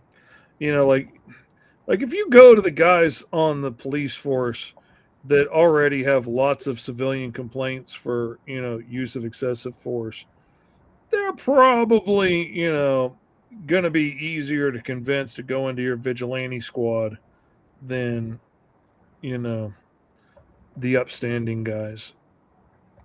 Like, you could pick out the guys that would be more easy to fall for you, especially after training so many of them. God, that's really a scary thing to think about, having, like, one of the baddest guys working in a place of people you should be able to trust, and doing it to train them to be bad guys. But then again, are they the bad guy if they just want to create a new world under their dominion? That's what Doom wants to do. Even provides free college. That's true. I mean, as much as I would like to be the guy that says, well, Doom's not a bad guy. Doom's a bad He's a guy. bad guy. He is a bad guy. He is a bad guy. He's, he's a narcissist. He's a bit insane. He's way obsessive. Very petty. He's very petty as well. Like, very. I think there was an issue where Reed Richards managed to solve the freaking problems of the world. Doom travels back in time to prevent them from doing it because it wasn't him that did it. Mm-hmm. So, like, the level of pettiness is at an all-time high with Doom. Yes, the petty is strong in this one. Quite indeed.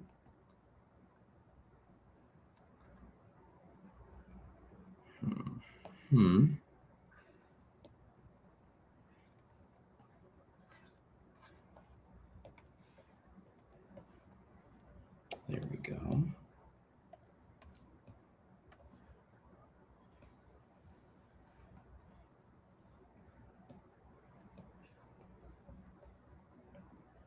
I can totally see this being like teeth that this dude has actually apprehended over time. Fighting amongst other people, stealing their kneecaps, taking their bones.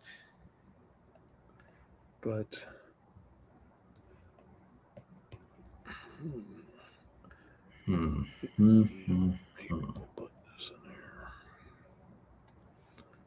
Let me see if I take this. Maybe make it a bit of a yellow kind of color.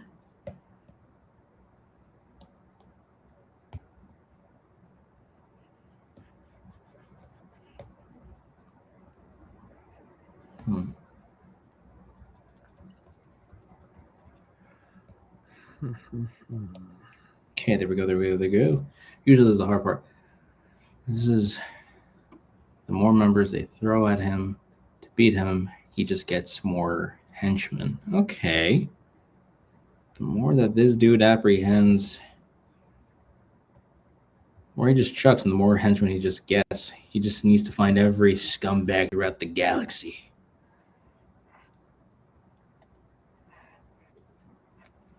Just promising them a world under a better form of dominion that allows them the opportunity to live like gods. We can rule them like gods. Angry gods. Said Jake from Adventure Time.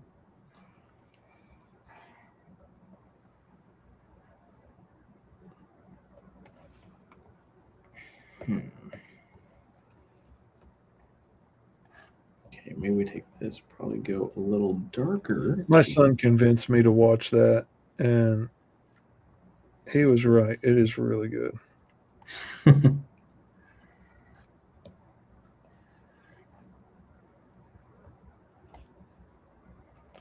Every once in a while, something just strikes me weird, and I'm like, nah, I don't want to watch that one. And gotta take it some convincing and watch it. That one took a little bit of convincing to watch. And it wasn't that I thought it was like gross or anything. Like, I thought from the way they advertised SpongeBob before it came out, like, they made it seem before it launched like SpongeBob was going to be all toilet jokes and fart sounds and just, how stupid and gross can we be like a lot of Adult Swim stuff is. Yeah. And I was just like, yeah, I don't have any interest. It's just, if you enjoy it, go nuts. I don't have any interest in that. It's just not my thing. And it took some convincing to get me to watch SpongeBob. And then I was like, oh, well, that's not what this is at all. It's absolutely stupid, but it's brilliantly funny stupid. SpongeBob is objectively stupid, but it's fun. Yeah. It's clever in the way that you've got these absolutely ridiculously stupid characters, and it's a lot of fun. I love it now. I probably watched everything. Every once in a while, they keep putting out something new. I may not have seen everything that's come out in the last couple of years or something, but pretty much I think I've seen everything.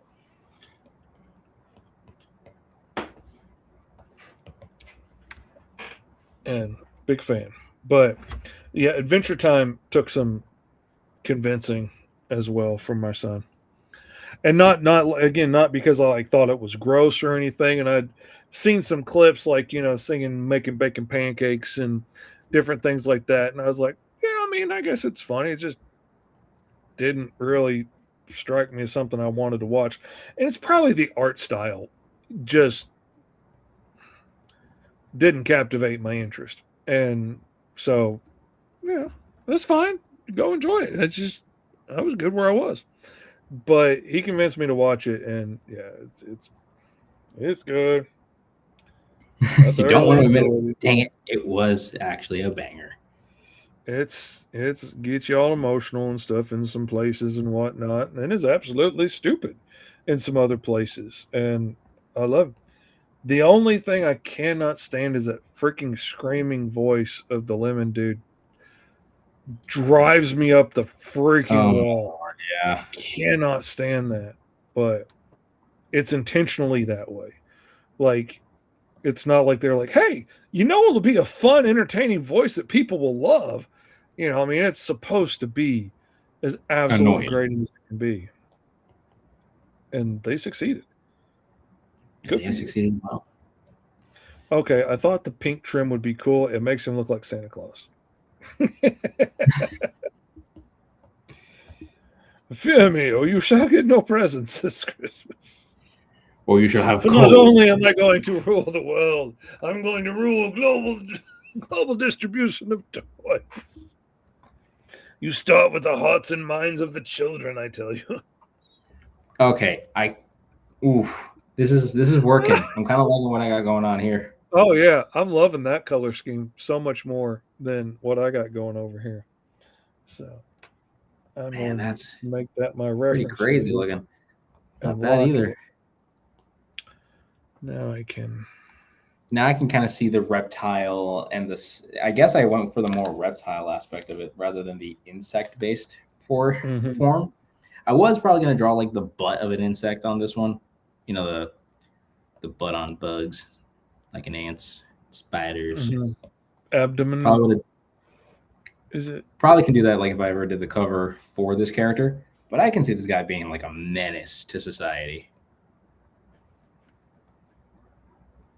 It's like, you shall fall under the realms of Kazaa.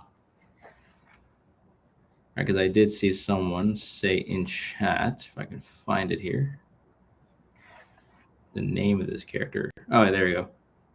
Oh, it could be Lord Severn, is what someone said for your character.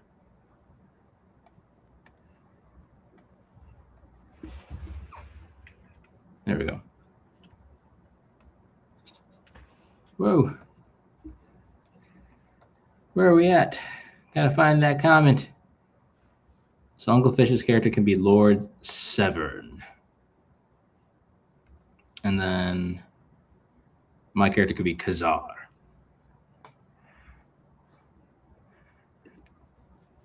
Lord Severn,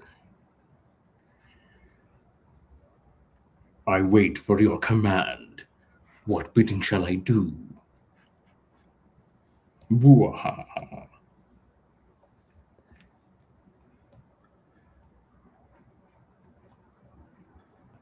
That has a very He-Man feeling vibe to it. It does.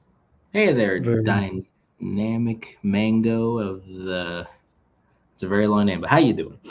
Glad to see that you're here on the stream. Glad to have you here. Man, some of y'all with the names. Oh, let's see.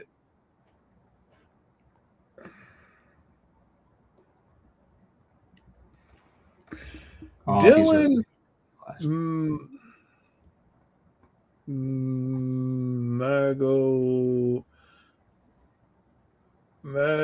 Magi of the Lasso. Dylan Maggio of the. What is up? How you doing? We're trying. I'm trying, man. But also, you got to read it all as one long word too, which makes it a lot harder on my old brain looking at them, trying to decipher some of them.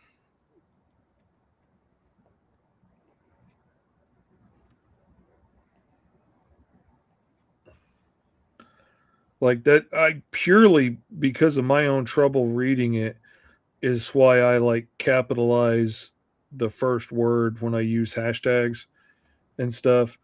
Because otherwise, I will go back and look at that hashtag later and have no idea what it was supposed to be because it's too long, too much gobbled together.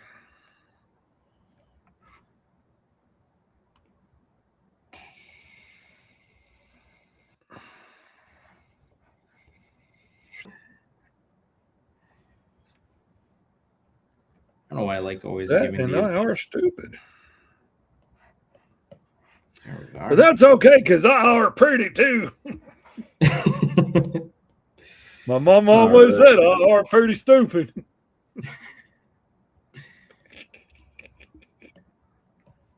There we go. There we go. Man, I haven't even gotten to listen to the whole thing that you recorded for Cheshire yet. I sent it as a video, and then hopefully you could probably. Yeah. And I started listening to it, and as soon as you got to growling, the freaking goosebumps killed me so much. I had to turn it off. I was like, no, I'm done. I'm done. He did a good job. It'll be fine. I'll work with whatever else there. I couldn't take it right then because it was so good. It's like, yeah, I'm done. Oh yeah, those are always my favorite parts, especially because like, I will say you came to the right guy when it came down to having an animalistic thing, especially because I can do that. What's it called? As my friends would say, do the roar. Do the roar. Do the hustle. Do.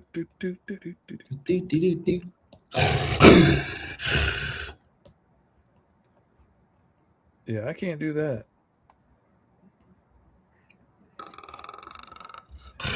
All right. Oh, my sweet, my love. Please don't go away from me. Maggio of the Thalasso. Awesome. So are you going to show off what people drew for Roll for Hero last week? Yeah, we did at the beginning of the show. Oh, what everybody else drew. Oh, hold on a second. Let me look, see what I can find. I'm not gonna lie, I kind of went off once I saw this color palette. I was kind of going off of your idea because you kind of got that orange tint going on for the skin color. Then I'm like, I should do that. Loving it, loving it, loving it, loving it.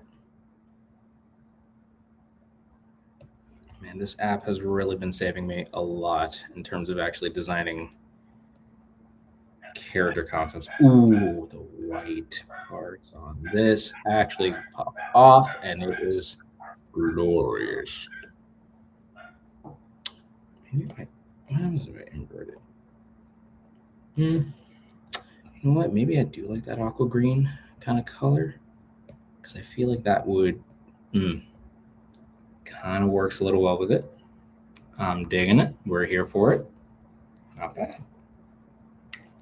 I can imagine that those white parts would actually be like bone plating for specific kinds of like creatures and animals that he has taken down over his duration of being this warrior who travels seeking the thrill of a kill.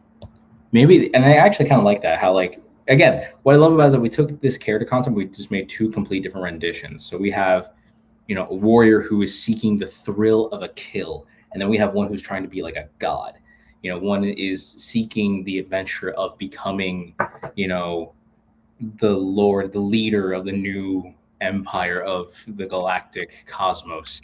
And then you have one who just wants to just fight and feel something, Saitama style, just wants to have like the thrill of a kill kind of a thing.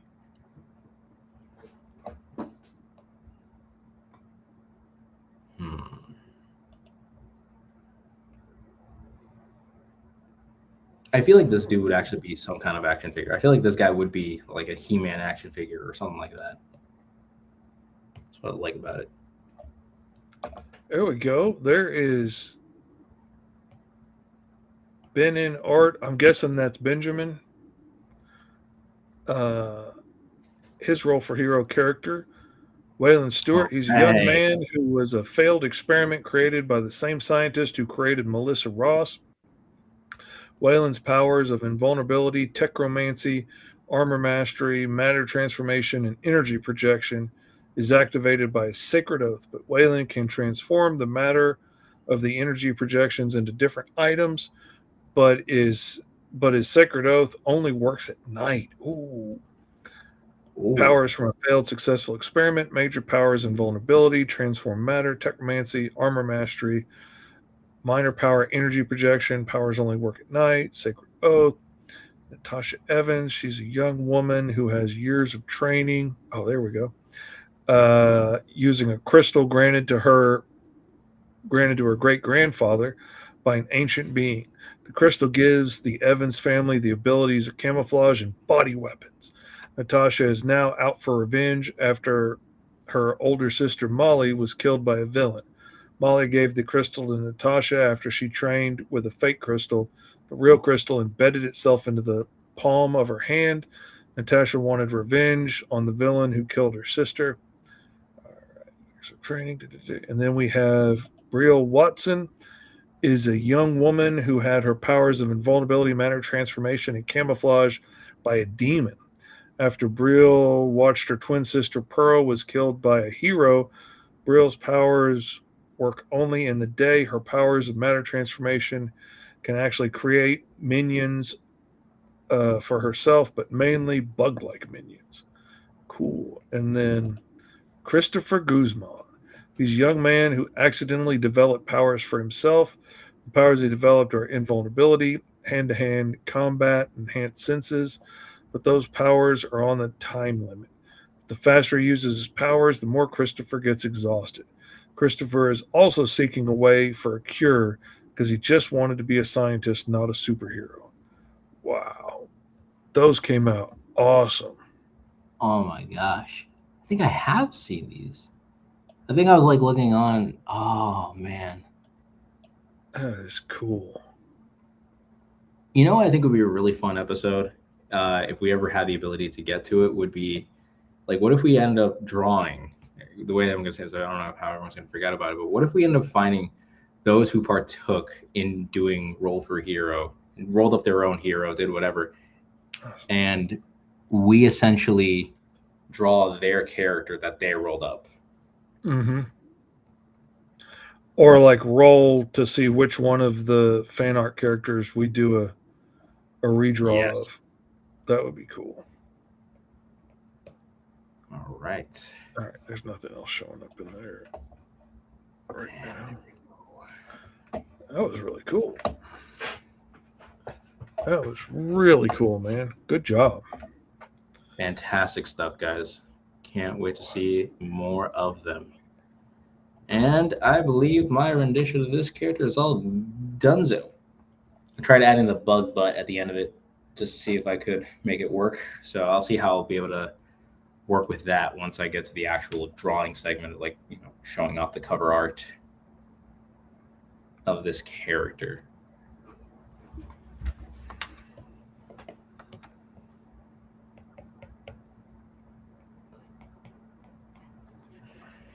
Okay, do this, do this.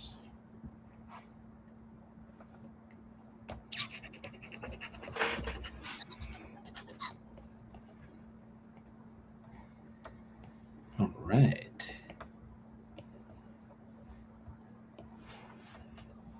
Boom. There we go. Taking those out. So now we have this one.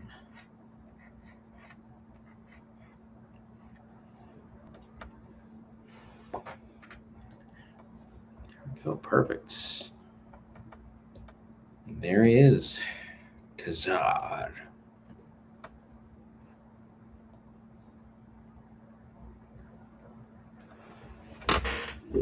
There you are. Dadpool says his is on Insta and on YouTube. Didn't find it on YouTube when I searched.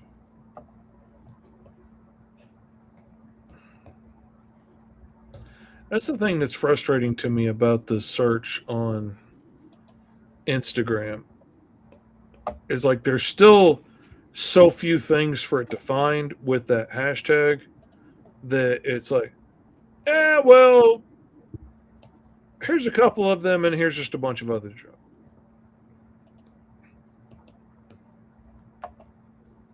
Like it's got some stuff that I posted and it's got the stuff been posted there, and then it's just a bunch of random superheroes and action figures and things that don't have anything about Roll for Hero in them at all. But maybe if I try, We gotta get this thing. Gotta get this movement going. We gotta get Roll for Hero to be popular enough where it can warrant the hashtag to actually be its own thing. All right, and I think that is as far as I'll go. I feel like I don't get to touch the design any further because I feel like if I do, I'm gonna kind of screw it up a little bit. And there we go. Khazar, the Warrior of Wrath. So at least on my side, oh, wrong one. That's just the basic body stance I got here. So we have Jupiter Jack, the cosmic or the galactic Goliath, and then we have Ms. Doobie or Ms. Dalby, the alien bounty huntress, who is just, depending on the price, she'll take out anyone. She'll take anyone out for a good price. That's how I should have said it. And Khazar, legendary warrior, second in command to What's it called? Khazar, second in command to Lord Severin.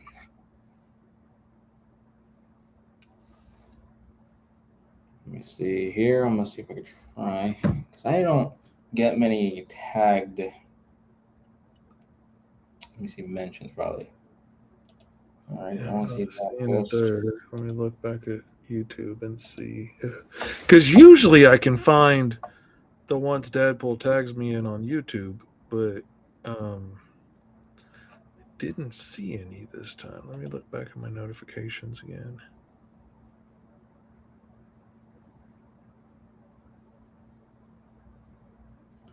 Man, oh man.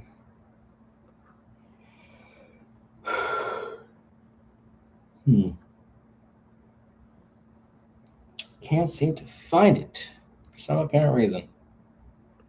Or at least post-wise. Or let me see. So upload, watch. Well, I thought I had looked a long way back, but I had. Man, now I'm.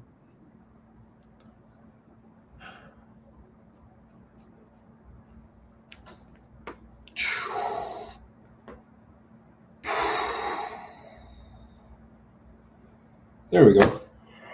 Oh.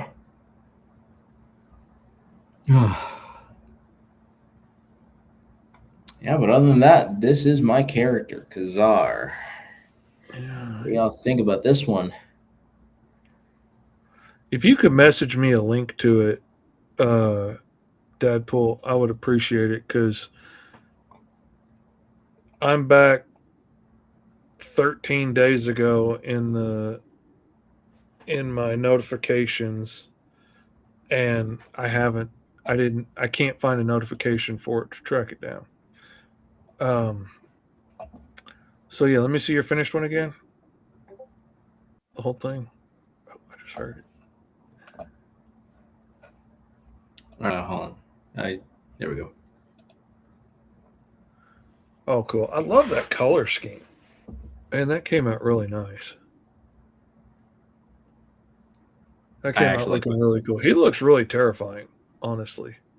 Yeah, I can't tell who's supposed to be what, but like him being the gladiator style warrior. Oh yeah. Yeah. He's like the henchman to your character. So the way like the dynamic works. So your character is like the one seeking godhood or seeking, like being the emperor of the galaxy or the cosmos. And then by his side, his second in command, loyal to him to a fault, is Khazar. This brutal warrior who just seeks the thrill of a kill kind of a situation. And the only people that kind of give him a little trouble and has like that, like, oh, I was given a challenge? I doubt it.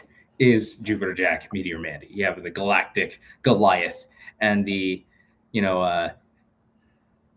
tiny cosmic Titan. Which, by the way, I don't even think you have I don't think you've shown off the cover for what you did, because I know I did the Roll for Hero recap on my side where I showed off the cover that I've made. I may not have. Well, I mean, I haven't seen a video from your end. I know that you made the cover, but I haven't done a video yet. I've wanted to, but I ain't got there. I'm about a season behind on doing videos. Oh no, trust me, same here. There are some characters that honestly I don't think I will ever do a Roll for Hero recap on. Maybe I will, maybe I won't, but I'm gonna see what I can do. Given how we're also creating a whole universe out of this, I feel like some of the recap videos could be always fun to kind of like tap into here and there. Mm-hmm. Yeah, let's actually do so a bit of this is my. Let me get some of this stuff out of the way so I can show more of it. This is my version of the cover. Here, let's. Yeah, I got you. There. Can't both move at the same time. Yeah. Roll for Hero presents, and we have got Jupiter Jack, the Galactic Goliath, and the world's tiniest Titan, Meteor Mandy. And I really like the way it came out. It's funny to me, we basically came up with about the same design, really, in the end of things. But I like the way it came out, and I think it came out as a really fun design. I redid your logo only so I could kind of make my two logos match a little bit, and I can't really alter PNG you sent me as well as I could alter my own. Oh, that's fine. If anything, I gotta learn how to probably just stick with doing simple fonts, because whenever I do comic covers, I always gotta find like a font and then adjust it, and then always like have it tailored for the character, because sometimes it's like, oh, that'd be cool, but then like they don't need that all the time, because I see some of the covers that you do and I'm like, the title is just so simple, the font is just a simple font, I don't have to overly complicate it, so. But I obviously love that. And occasionally, I'll do a little bit, like I added this serif thing on the Meteor Mandy because I wanted to kind of go with that feeling a little bit. And I wanted to tie in a little bit to the Jupiter Jack one and have them feel like they kind of matched up a little bit. And I will play with things a little bit, and sometimes I will really play with them. Like, let me see if I can pull it up from here. I probably shouldn't, but because it's one I'm working for a client right now. But where is it? What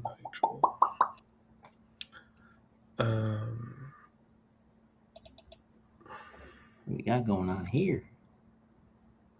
Loading, ding that file, loading, takes so long to loading, hey, but I really played around with the logo on this one and really fooled around with the fonts, and I think it came out pretty cool. And I just want to show off the logo more than the cover. But once it gets loaded up here, we're at 75%. We're almost there. Now we're at 83. Oh, come on, 91. You got it. Let's go. Kaboom. And then having to do we another loaded the loading computer. screen. Why you got to take so long to load? Of course, that's also part of the problem is I built custom assets to make the buildings in the background, and I made them very complicated so that I can make the buildings complicated and three-dimensional, but it also takes longer to load the files. But all right. We have locked up my computer. That's what we did. Hold on a second. I gotta turn on the layer that's got the title in it, silly. There we go.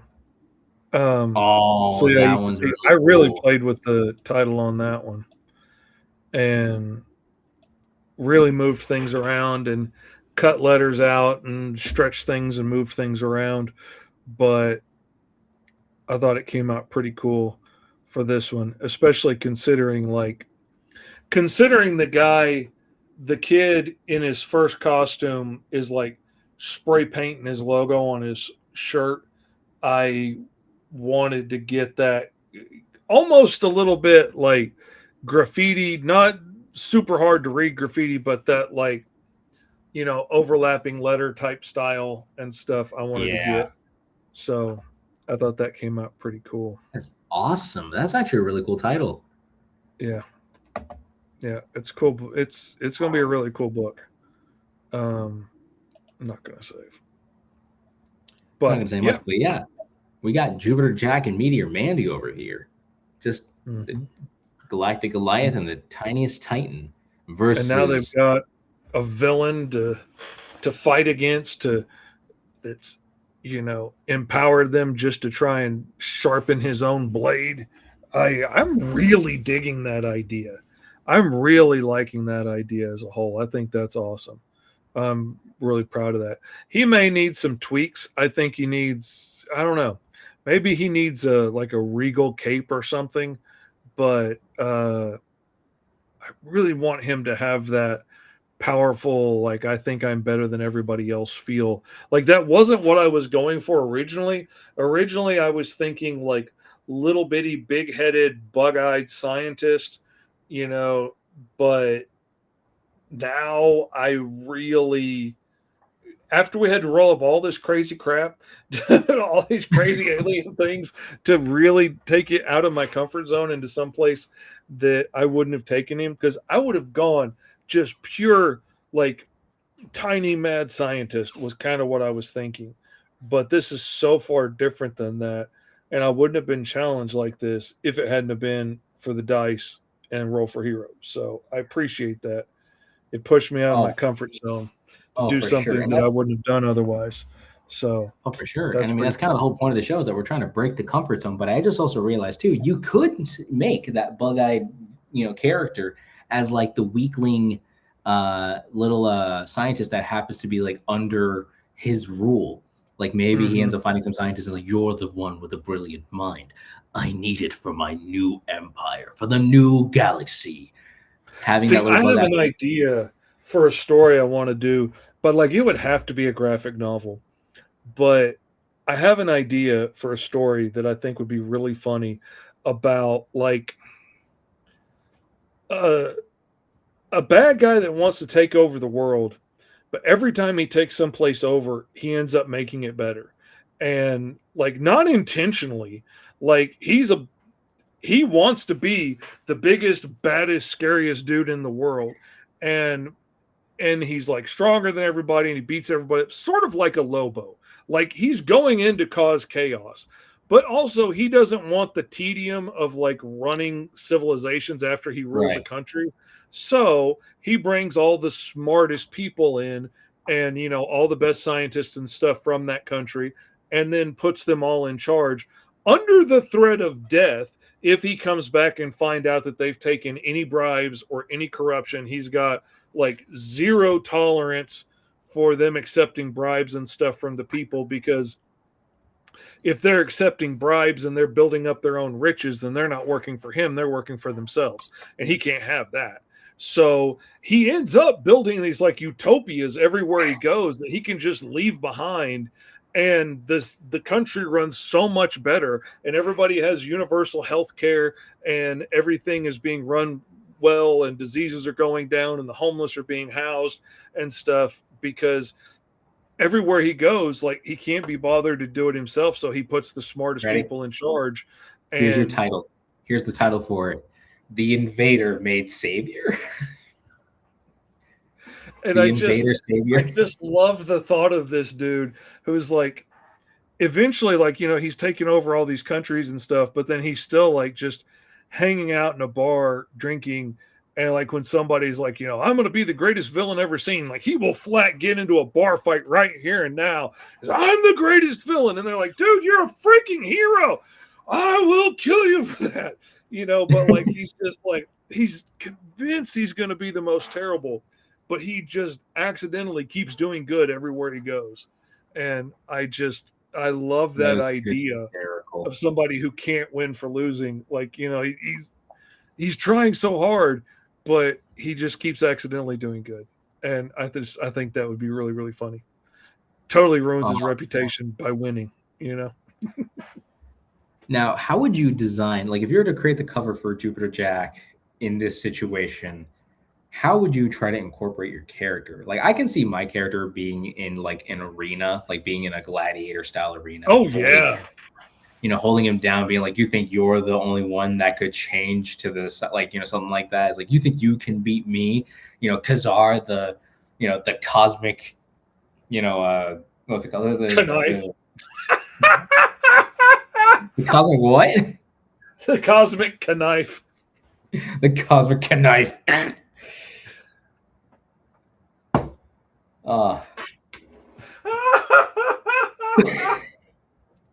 Why didn't I go with Galactic Gladiator? That would have made more sense.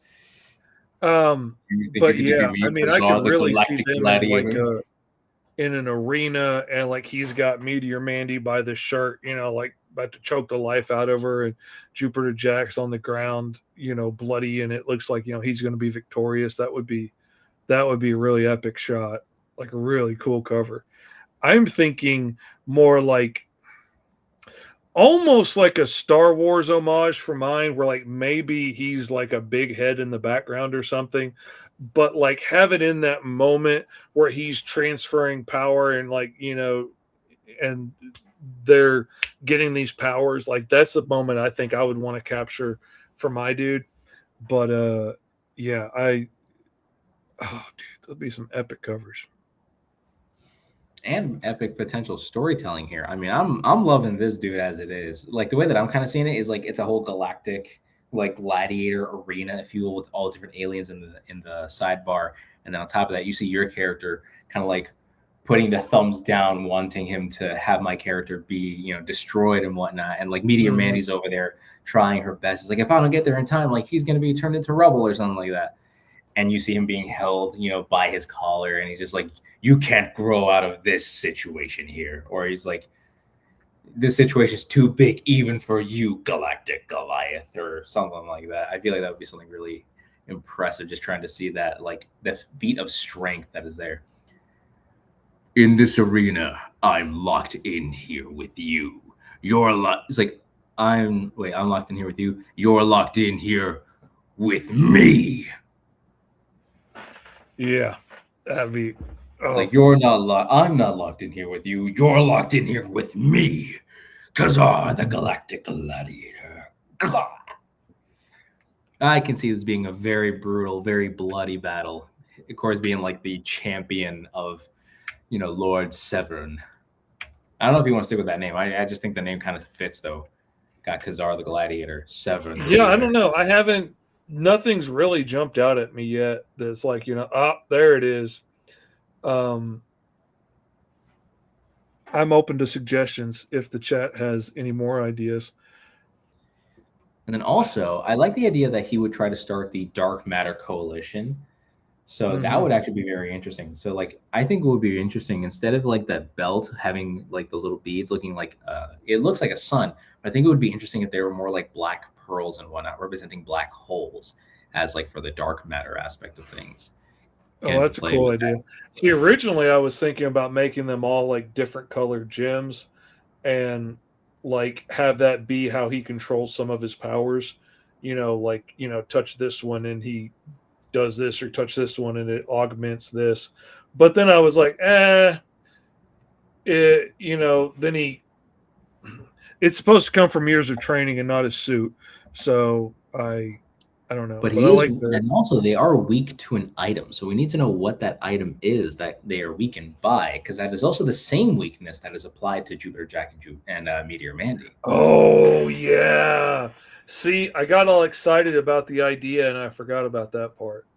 No, same here. So it's like there has to be an equal like weakness to it. Maybe the arena is lined with a like the way that I'm thinking about it in the cover, like the arena is made of a particular type of metal. Like we could go like Kryptonian on this one, either do like a whole thing of gems, or it could be like a titular kind of mineral, something that they are weakened to, because it's like it has to be a particular item, right? Usually they're made of something of a hard construct and whatnot. So you have something cosmic based, and I feel like it would have to be a really dense, like thing. Cosmic is like the energy that flows within the universe, but then something of a dense, hardened nature would kind Yeah, of I prevent mean that. like gravity, magnetism, radiation, cosmic rays, all of those things would be things they're constantly exposed to. Heat and cold are things they would constantly be exposed to, going back and forth in outer space and whatnot. So, like, if it was any of those, then they just can't do squat. They would be so limited all the time. Um, I love the thought of them having the same weakness because the thought of like I have to be willing to poison myself to grab this blade of XYZ to be able to like end him, Mm. like that's beautiful. That has a lot of And then we got potential. Dragon Gaming over here says, "How about Lord Droll for your character?" Lord Droll of the Dark Matter Coalition. And so, I like Sinestro. Sinestro is an awful suspicious name for a cop, for a space cop. you know, like, that's just nobody thought twice about the guy named Sinestro. Like, that's just I'm Evil McSteely. Well, I'm a cop. Yeah, no worries. Evil That just McFeely. seems suspicious on its face to me. Maybe I'm a suspicious person, but Evil McSteely or Meth Head McCopper Thief is probably not the guy I'm going to hire to redo my electrical work now. Maybe I'm a racist. I don't know, but I'm not picking that dude to do my electrical work. I'm not leaving my house while he's in it. So like I like a name that has gravitas or something to it or feels intimidating, but maybe not like, Mick Baby Killer, but like Right. Droll isn't bad. That's not inherently, like I will stab you in the dark. Like I like the idea of it being something that sounds intimidating, but like if your last name is Doom, it's not a big surprise that No, you it's end up not. becoming a supervillain. Like that's not a giant surprise. Like I like the idea I'm of sure when he Severin was and going then for his Droll. doctorate thesis, everybody on the board was like, "Yeah, this one's going bad. I'll bet you $100." It's like I don't know about this one, but like Droll Severin, like combining the two of them. Well, Sinestro sounds like sinister. What's What one word word would fit your character? what one word would fit him? So you have Sinestro, sinister. I would But not- think I- like strength, like something along that line, which that would be a fun place to go to the thesaurus.com and see what I find. Sir Pyron. Sir Pyron.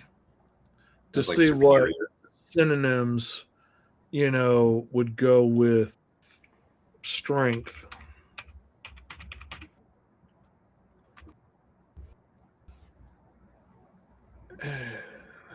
Let me see. Surge, durability, energy, firmness. I'm Lord Firm. Ferment. Rigid. Ferment.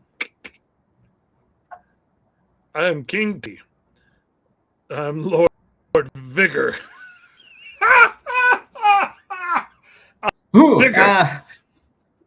fun one, but just so that we don't accidentally, let's not get these uncles canceled. I may be a racist uncle, and that's why I like NASCAR, but I'm not going down that road. Hey, 2 puns in one. Let's see. Physique, pith, potency, powerhouse. Robustness. I like the weirdly enough, I like the ridge Part like King Ridge or The ridge. Lord King Birder. Ridge. Vim. Zip. Brute force. Okay. Brute force I like. Brute. There's always Bruticus. Brutus. Brutondo. Brutus. Lord Brutus. There might be something there. Lord Ridge Brutus. Brutus Ridge. Brutaceous. Lord Brutimus Max. L. Brute. Rule of Terror. There's nothing else really there. Ignore the L. I missed I missed the L. Misclicked. All right. Misclicked. He was calling you a loser. There's something. I don't know. Nothing struck me like lightning yet. But then I may still redesign him. Who knows? I'm not against it. I'm not too good for it. I may take another swing at his costume when I go do the cover and might change things entirely.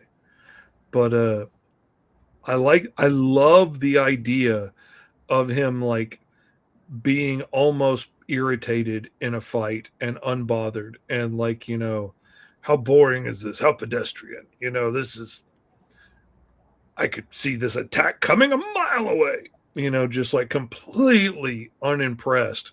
Like, I like that idea of him being so big and strong and, well-trained. There's like a whoosh, whoosh, whoosh.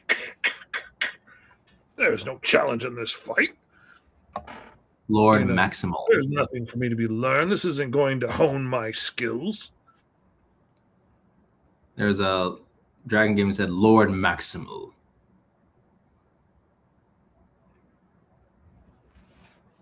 Now,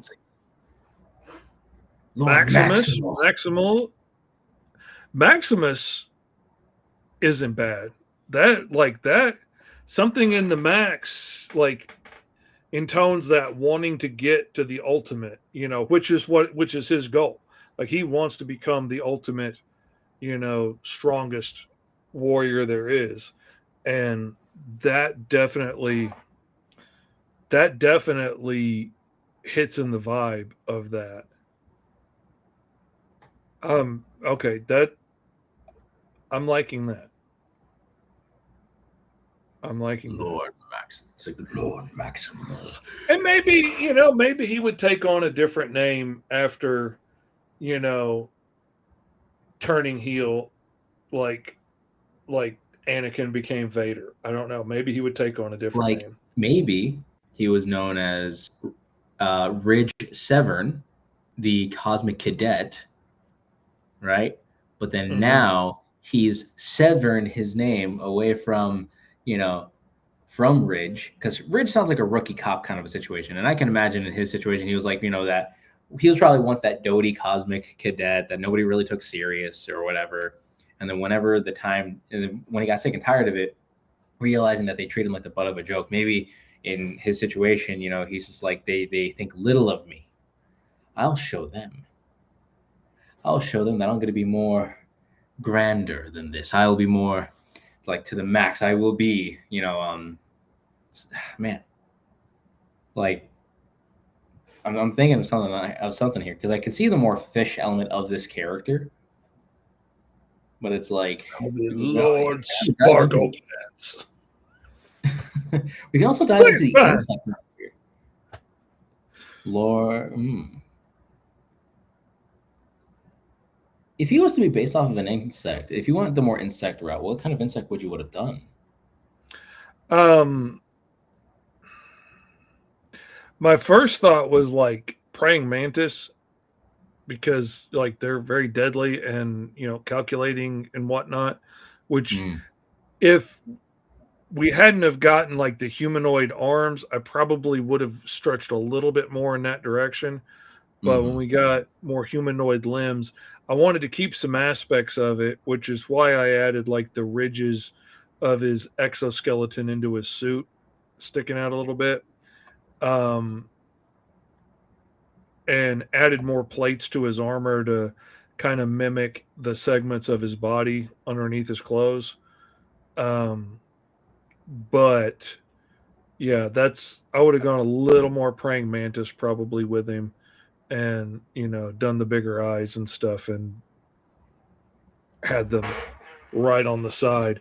But we didn't get eyes, so instead I put a ridge on the bones, on the scales and fins, just so I could help show a little bit of expression, because like he doesn't need eyebrows if he doesn't have eyes.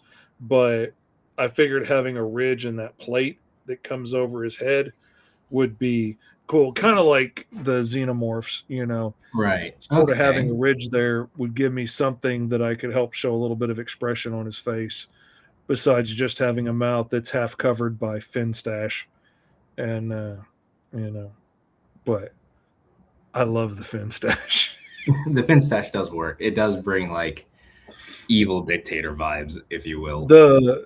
The character that I took that from is Starsteel, but like I've got a whole story line for him. Like he was a captain on a Starliner, and the ship is gets damaged or attacked or whatever, and it's barreling into a star, and he gets everybody off of the ship in time, but it's too late for him to get off of it before it gets caught in the gravity of the sun and gets pulled in. And then him and the entire ship get crushed in the center of this sun and fused together and baked for like 1,000 years. And then eventually he comes out again of this star with the giant fusion drive fused into his being, and is now this super powerful, super dense being. The entire mass of this starship has been combined into his body, and he's been fused into this giant super dense metal being. Dragon Gamer also said, how about Master Maximal?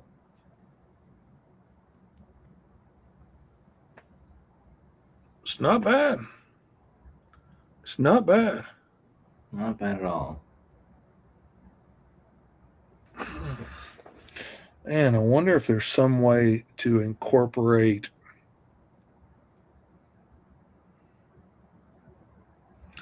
I can't think, like I'm thinking like Insectus or the end of reptile or soar for dinosaur or something in there, but I can't think of anything that would help like invoke the vibe of his being without like Maxisaur sounds like I don't know, some like, kind of medicine for a wound. It's Lord Sorendile. Lord Sorendile, for it is I, Kazaa.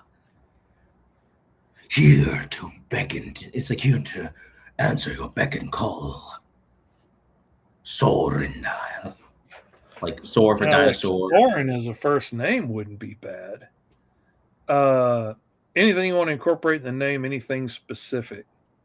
Deceptilian. Oh, that's good. Okay, Ooh. now that is a shape-shifting reptile, dude. If that is the name of, I'm taking that name right there for my character I should have drawn last week. That is I'm writing that one down. That is a shape-shifting snake man. Sorrentile.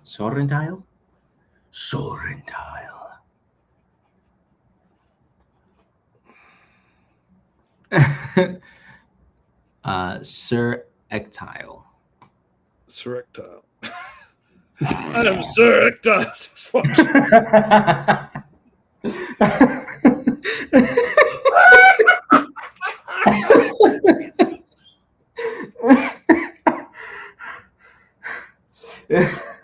we see where you're going with that. We see where you're going with that. Power.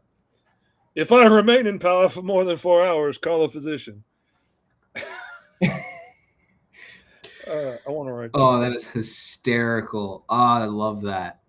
Oh, I love it. But I was thinking Soren. I think that's probably how I was trying to say it, but like Soren, like, you know, Sor, like dinosaur, Ren, like rep, or Sor reptile. Sorry. Or reptiles. That sounds even worse. I don't know. I'm thinking. Oh. Are you having trouble going to the bathroom? Are you suffering with painful hemorrhoids? Try Sorectus.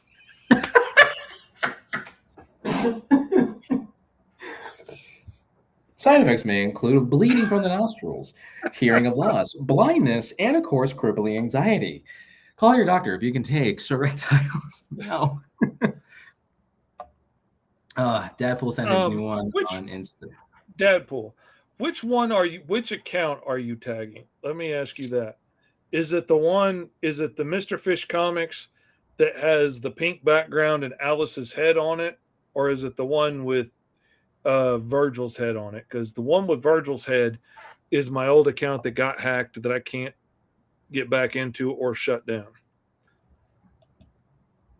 Because I don't have anything showing up in my messages. Yeah, and then once we get that on the go there, I mean, I better start heading out soon. I got to grab some hours for work. Unfortunately, I literally had a whole morning shift. Mr. Fish Comics, that's why I'm not seeing it. That's the wrong one. I wish I could get it shut down. I've tried copyright strikes and stuff to get it shut down, but Instagram doesn't employ people in that whole section anymore. They've just given it all over to AI, and there's nobody there to recognize that I needed help, or that, you know, I can't get back into it, or that I need to get it shut down. So, wow. But that explains why I haven't seen it. But I will look for it, and we will pull it up on next week's show, because we got to get going. Because I got to go help my wife. Because, you know, I had a whole morning shift, and then now, you know, they needed hours because work at a gas station, and, you know, we happen to give out lottery tickets. So tonight's the big Powerball, and they really need all that help as they can get. So I'm only going to be there for another 4 hours, 5 hours. Gotta love it. Anyways, So to the nieces and nephews watching, thank you guys so much for partaking in being on a relatively shortish, it felt short to an extent, stream for Roll for Hero. I can't wait to see what happens next week. I can't wait to do the Roll for Hero recap on this one, because this is going to be a fun cover to draw. But anyways, guys, thank you guys so much for joining along. Thank you for so much for rolling, drawing, and throwing out some awesome suggestions. We're going to try to snag up as many of these as we can and try to implement them into newer lists for later down the road. So, of course, I'm going to end our entire show here. So to everyone who's watching, to all the nieces and nephews, thank you guys for tuning in. Always remember to stay awesome, stay weird, and to keep life to the easiest. And always remember that art inspires all, but you can inspire more. And, of course, never forget to stay ultra. And your uncles love you. Roll for Hero! You know, and even if you were to have like a prompt of 10 different things, right? Like say if you had one prompt of like, oh, like here's 10 different personality traits, here's 10 different superpowers, here's 10 different drawbacks. I like coming up with random list of powers and then just see what I come up with. Imagine rolling just those things every single time. It's always going to vary. You know, the possibility of that happening is again like a 1 in 10 chance, but it's like it shows that there's an infinite Always something